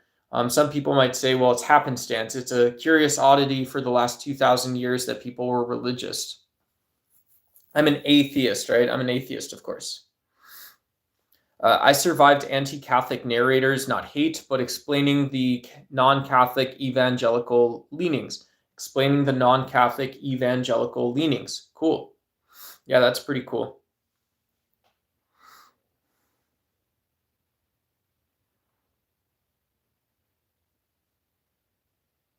I don't totally understand the statement. Yeah, I would hope, I don't like, tell me if I'm off, but I don't like people saying all of Catholicism can be down to the Inquisitions. Obviously, it's bad, or political participation in wars, including a lot of very violent wars, killing 5 or 10% of the world's population. Those are obviously huge. But yeah, just, And so, right, I don't necessarily dislike those things either, because those things are also things that happened. It turns out, right, there isn't a world. It's not wasteful. It's wasteful to say that's not what the world was and what the Catholic Church was, but also faith-based narratives and things like this, and faith-based narratives and Catholicism as a traditional practice, to me, is still just, well, what you glean from Mass, right? It's what you glean from Mass. And it's also the types of questions that a good priest would ask. It's not the types of questions that a apologist would ask.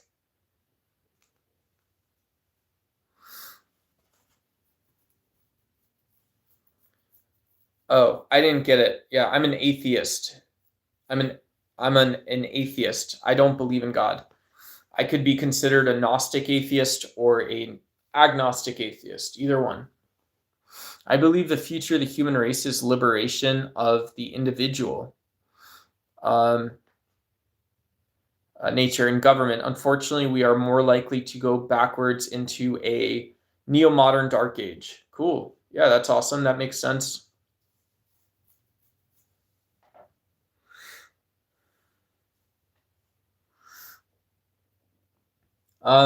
Yeah. I mean, individuals to me only make sense in a political context. I also think that we don't philosophize about individuals in nature, really. So I don't know. I can't totally get on board with everything you're saying. But yeah, we're more likely to go back into a neo-dark age. Yeah, I mean, it seems like you are, to me, that sounds like prescribing aspects of the world that just in some places do exist, like the corner pockets of civilization are already like that, right? And sometimes they're worse than neo-dark ages. There's famines and shit. But I also don't think of liberation being needed when I see a place like New York City or Fresno, California, or Kansas City. So I don't totally agree with what you wrote down there. But yeah, I think you would have to justify something. Heck yeah, Starship Troopers too. Yeah. Hey, what's up, Marie? Hey man, you okay? I just scrolled on you and you look distressed. Yeah, we're just talking. Good to see you though. Shout out to you. I hope you're okay. Yeah. Hopefully you're good and all of that stuff too.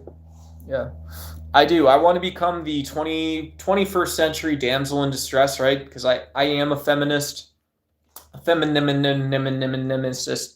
I'm the nemesis to those that are anti-feminists.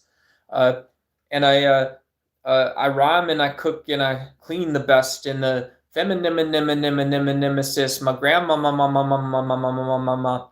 Yeah, but I want to be the next damsel in distress. I'll tell you guys. When I get paid out for transparency, you may say, "Hey, rich American guy," but I'm gonna have about $300, less than that, about $260 to go a couple weeks. So if anybody wants to send a super chat, even a couple bucks helps. If any of you guys want to look at the gifts, and either for me or your favorite content creators on YouTube, you guys want to grift for someone else, do it, right? The husky corgis, the little puppy dogs, those are awesome. Those are really exciting. I love the puppy dog gifts. But yeah, any support for the stream's helpful. You can super chat a question and I'll spend some more time on it. But yeah, that supports the channel. We get to have conversations about political science, regular science, philosophy, politics, anything you guys want. And typically, if we have the chance, I'll try to do it from a slightly more scholastic lens when we can. But also the cultural lens is really great for me. So yeah, any support you guys want to provide or listen to the show, supporting others, thank you so much. Cool. Yeah. Unfortunately, English teacher, they're all of your interests here with me. And so the one thing I would warn you of is that I'm 36 years old. I have hubris. I have anxiety, depression. I rarely shave. I rarely cut my hair, rarely bathe. I don't cook for myself. I struggle to clean for myself. And so there is some place deeply buried within my soul, some semblance of knowledge and information. And yeah, and I'm 30. I am as old as 36. And so good to see you at 70 as well. Shout out to you. Shout out to you. Good to see you. I'm a feminist. Yeah. We can do some Twitch streams together. We can argue and talk about Reddit, and then that would be basically I think the core majority of most of all of it. I love it. I love it.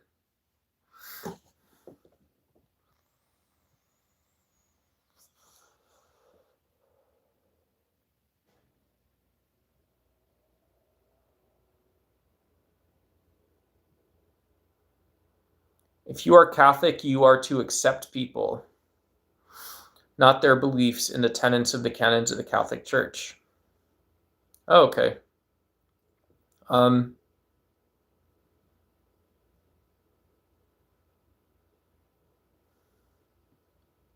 Cool. Yeah. I mean, one way of saying that, one way of responding to that is accepted and acceptable, right? The other way of saying that is that that's precisely untrue, right? That's precisely untrue.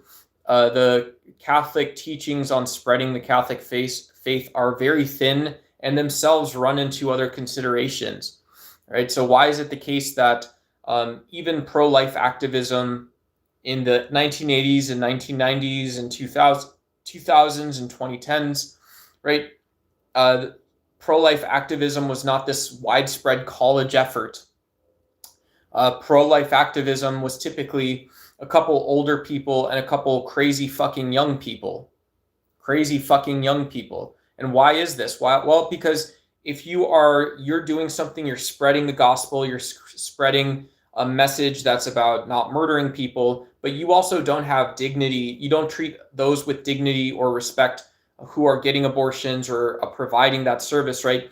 You would assume that there are functions in an abortion process that requires dignity, right? And so this is why I don't accept your interpretation from my knowledge of Catholicism, is that, yeah, you could just as easily say, well, the reason you accept people and their beliefs is because a person, in some sense, is their beliefs, right? A person is their beliefs.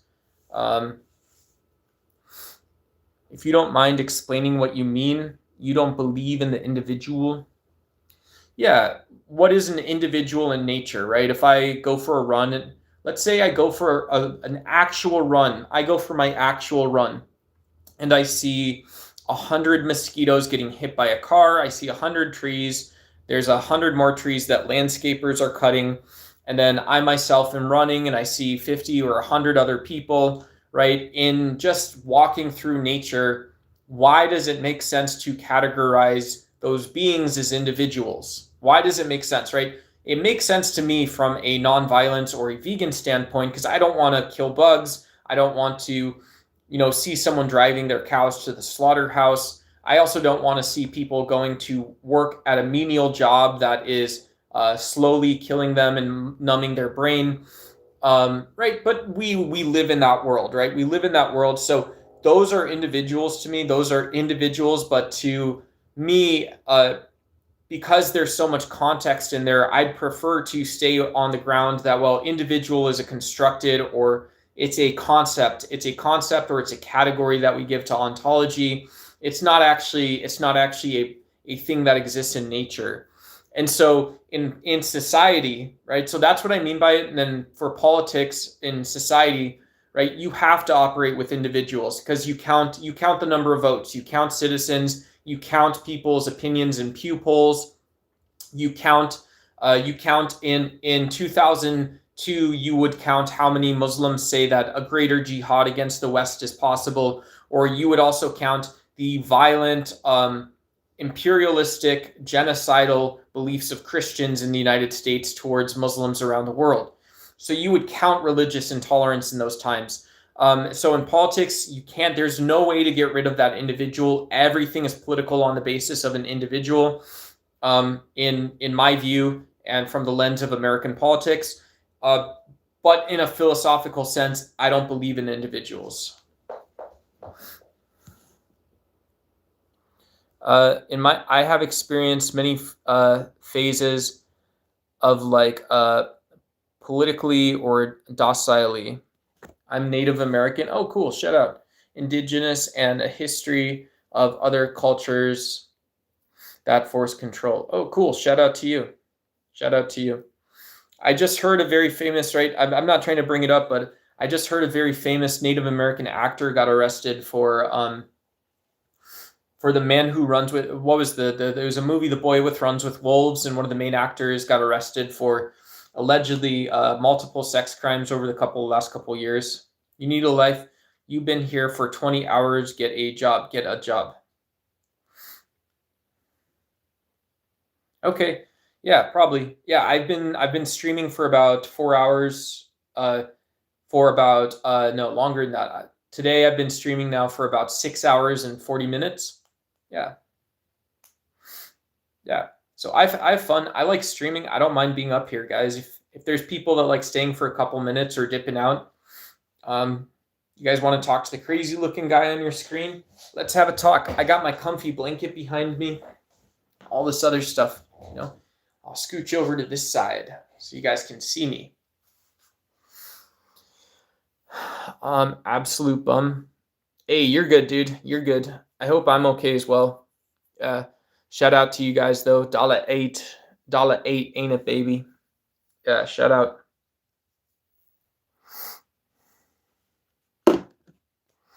Yeah, I mean, indigenous religions, animism, right?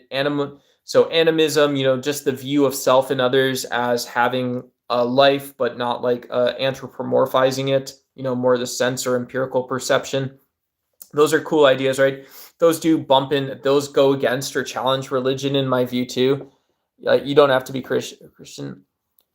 Yeah, I do got a couple pairs of Nikes. I got athletic sneakers and stuff. So I have to explain to people that I'm a vegan, so I don't buy leather myself, but I do have some Nikes. I like the shoes. My grandpa painted that. It's a farm, right? That's a farm right up there. And yeah, my grandpa had a Purple Heart and stuff like this too. Yeah, I'm in Arizona. I like the Diamondbacks. Yeah. Did you see Brandon Russell on Piers Morgan's show? It was very hard to watch. Really? No, I didn't see that. That's not the show that I've never seen Brandon Russell. I don't watch that much Piers Morgan. Maybe I should. You know, to me, Piers Morgan is kind of like a drama llama. He's a little bit too involved with like, you know, yeah, you know, Piers Morgan introduces drama where none was necessary, and he introduces controversy to capture an audience. And so he doesn't have to introduce drama or controversy to fucking introduce his audience to people or make a topic. He can just say, hey, this is Andrew Wilson, or this is you know, whoever, this is Don Lemon, right? Go talk to Don Lemon, listen to the guy for 45 minutes. You know, you're not doing anything. I'm Piers Morgan. There's Don Lemon, right? There's your show. But I personally think he introduces too much drama. And so it's not like upsetting, but it is a little bit in between, like, what I would call, how would I describe this? I would describe it as, yeah, I would describe it as like a creepy way to build an audience. That's what I would describe it as a fucking creepy shit fuck way to build an audience. How come vegan? Yeah. Your car better not have leather seats. Yeah, that's right. I actually have a leather jacket on my bed that I bought before I was vegan. It's a handmade leather jacket from Santa Barbara. But yeah, I did buy a leather jacket before I went vegan, and I don't know what to do with it. I don't know if I sell it. I don't know if I donate it. So it's just been hanging in my closet, but someone asked me about it yesterday, so I brought it out of hiding, dude. Yeah, I should sell it to someone. When I have money to actually ship something, I should just try to sell it on stream. Because it's a nice leather jacket. It looks like Indiana Jones. It's an Indiana Jones style jacket. So I wonder if someone would do like I wonder if someone would like donate to the stream and buy my leather jacket. They'll send me a red super chat and I can mail them the jacket out or something, you know, and then they do a chargeback. So I like, obviously I get ripped off for it, but like, whatever. No, I don't get it. Been to the stadium, lived near Guadalupe for a short time and in Chandler. Oh, cool. Yeah. Shout out to you. Yeah. That's cool. Yeah. My dad worked on the stadium. His company worked on the stadium a little bit and stuff like this too. And, yeah. But yeah, Guadalupe's nice. You know, there's the little Marquettas and yeah. very small. Guadalupe is really small, you know? Who knows? I lived right next to Guadalupe. I lived Elliott for a while. I lived on Elliott and like 56th Street, right? So I would drive through the industrial park and I was in Guadalupe, or I would just like take a left out of my house and I was in Guadalupe. Yeah, it was fun. Yeah, hopefully you enjoyed your time in Arizona too. Yeah. Shout out. A starving wolf would disagree. He does not care about politics, history, etc. The wolf, the individual, is paramount. In that moment is all there is. Yeah. The cow's long gone by now. Just wear it. Hey, that's not the point, right? What size? Yeah, it's a medium. I'll show it, right? Here's a string drift. Yeah. Yeah, for whoops. Yeah, if you leave your email address and you can send me $200. You can send me $200, but it's a very nice jacket. It's a very nice jacket. It's like suede leather. It looks like Indiana Jones. But if you wanna send me a donation of $200 and an address, I can ship it to you, I guess. What do you guys think? Should vegans wear? I'm a vegan. This is now a faux leather jacket, right? That's the correct answer. This is a used faux leather jacket that a vegan is wearing. What do you guys think? And if you don't love me now, you'll never love me again. We can still hear them saying you will never break the chain. And if you don't love me now, never love me again. And I can still hear them saying you will never break the chain. Don't listen to the wind blow. Down and go.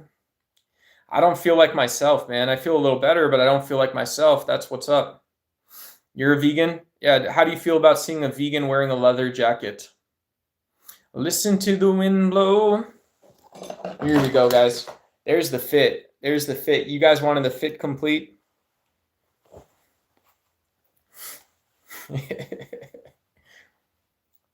It does look badass, right? Being vegan doesn't change the fact that this actually looks pretty badass. Yeah. It's only going to get worse, but I mean, whatever. No. Yeah, sell the jacket and they pay the shipping. Yeah. That's another way I can do it. Let's see. I wonder how much these sell for. Let me look it up. It's probably not that much.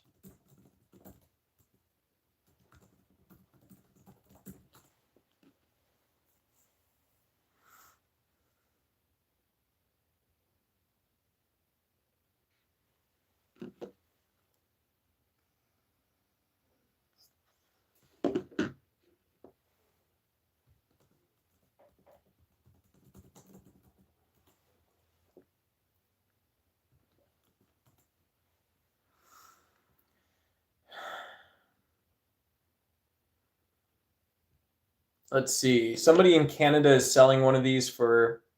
No, that's not right.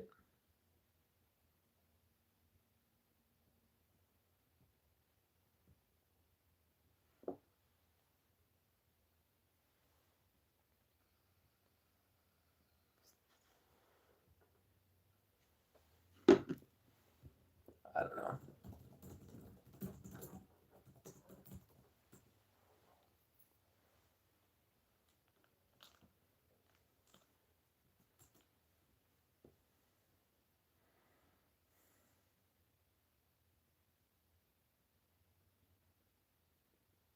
How long have you been Catholic for versus identifying primarily as Indigenous? Was the transition hard for you? $50. They're saying $50. Let me see if I say suede leather jacket.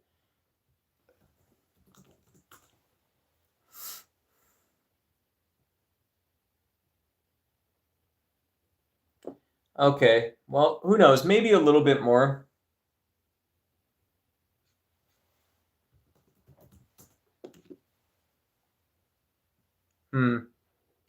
Yeah. Well, some that look similar are listed for 165, so I could look at closed listings and see what they actually sell for. Vintage look, right? Whether that's not the same thing. Yeah, it looks like the vintage ones sell for a couple $100. So that's not a bad pickup. Not a bad pickup. Ugh.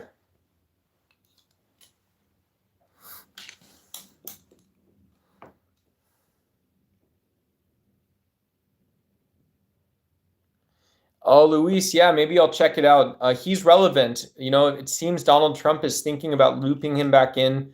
I believe he gave an update to Fox News on Iran earlier today. And so I'm starting to get more interested in what Marco Rubio is attempting to tell people to believe.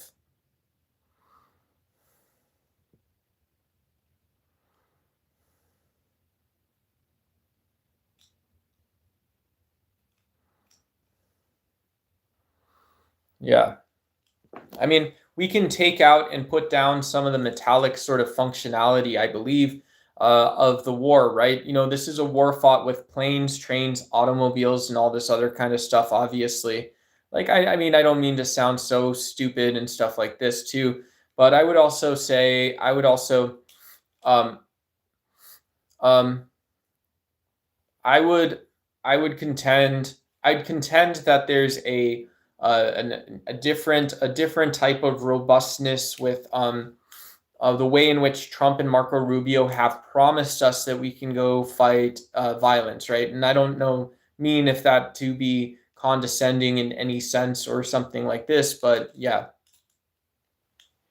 So I would certainly for like whatever for myself and I as well. For me, myself and I think there's a very serious aspect of absurdity and an inability to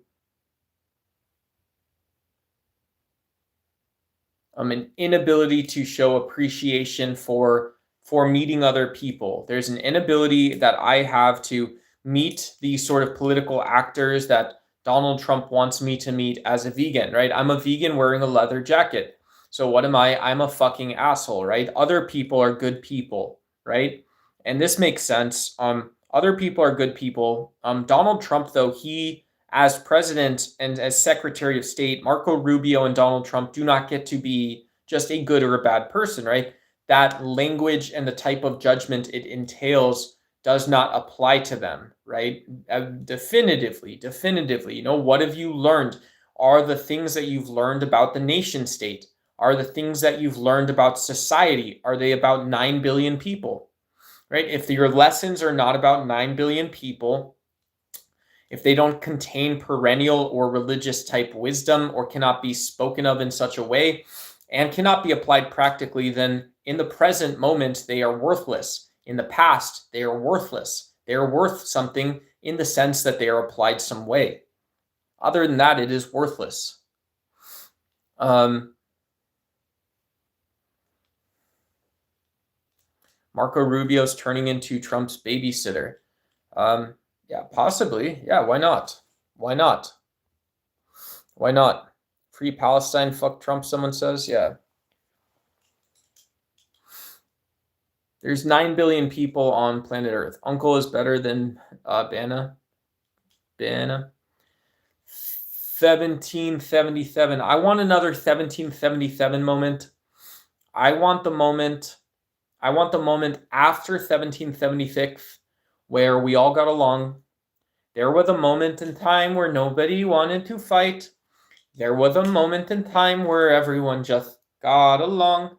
And if you want people to be happy, you want luxury and more, you can just say, I will kick my sad ass out the door. There's a spot by the river. There's a train car going out to San Francisco Bay. There's a home I once knew in New Mexico City, and there was just one such day. And for the lady that I met who changed my mind about my life, for the people I bumped into, and for all of our strife. Donald Trump is just a man, and he's a man like me. Perhaps we can both go and find a Martha's Vineyard substitution. Jeffrey Epstein irony. Donald Trump doesn't have a 401k. He wants to bail out, what's her name? That chick who's interned in jail in Texas. Madeline Dupree. Who's she? Who's he? Who's he? Who's he? No one gives a fuck. No one gave a fuck. You sound like an absolute douchebag, and you always will and always have.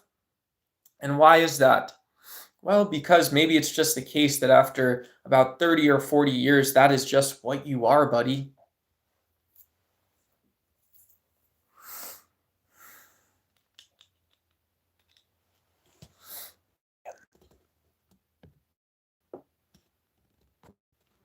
I've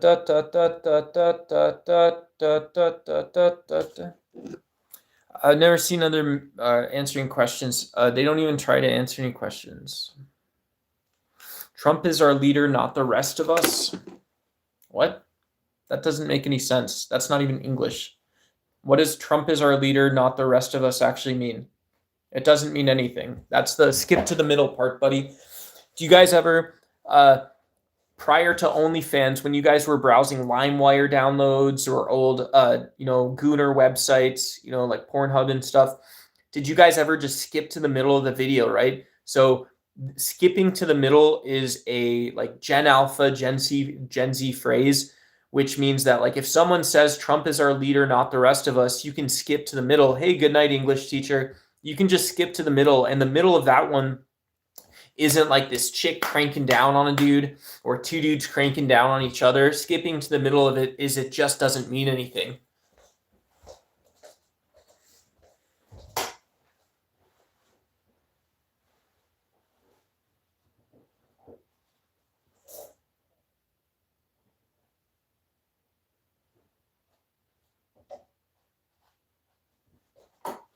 Good night, farewell, at Wiedersehen, adieu, adieu, adieu, to you and you and you, my leather jacket's back. I don't know what I did. I shouldn't wear leather if I think it is a sin.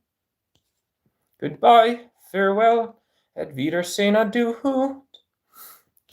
Yeah, somebody says Trump is a child gurker, and yeah, I don't know. What should I say? He, reckon I don't know either one way or the other. Reckon he's associated, so reckon those types of things. When I get discretionary income, we should get some popcorn and coffee to watch The Testament. Oh, Luis Angel, yeah, I mean, if you want to buy me off to watch stuff or suggest things, also good night to you. Nothing to say, we gotta act. Yeah. Heck yeah, man. When I get all those discretionary incomes as well, Luis Angel, I'll stop asking for money and start showing some good content. Yeah. Get myself, let me see. I wonder how much a StreamYard account is, right? I can become yet another douchebag with a StreamYard account. Let's see. Pricing. How much are you guys going to charge me?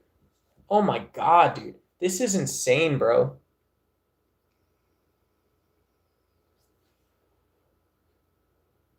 That's crazy. StreamYard is now $36 a month.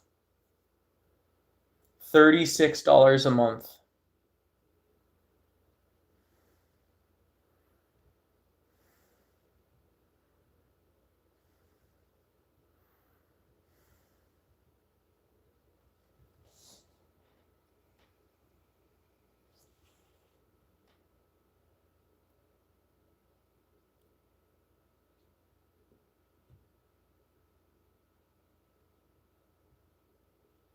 It's $45 a month billed monthly, dude.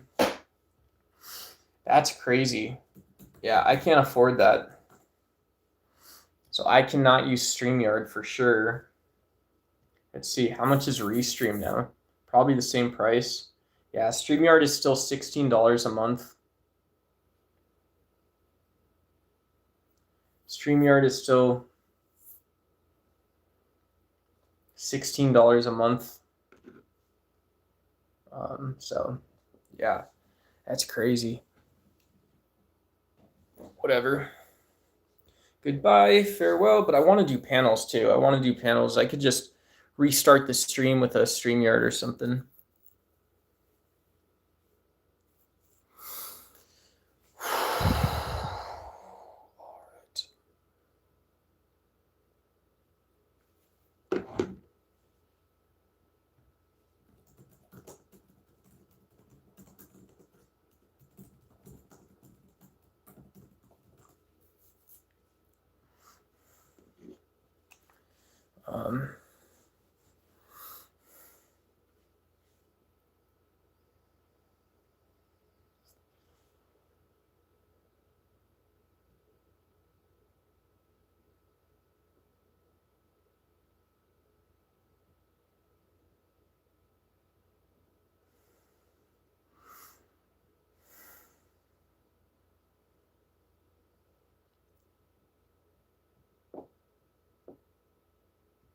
Oops.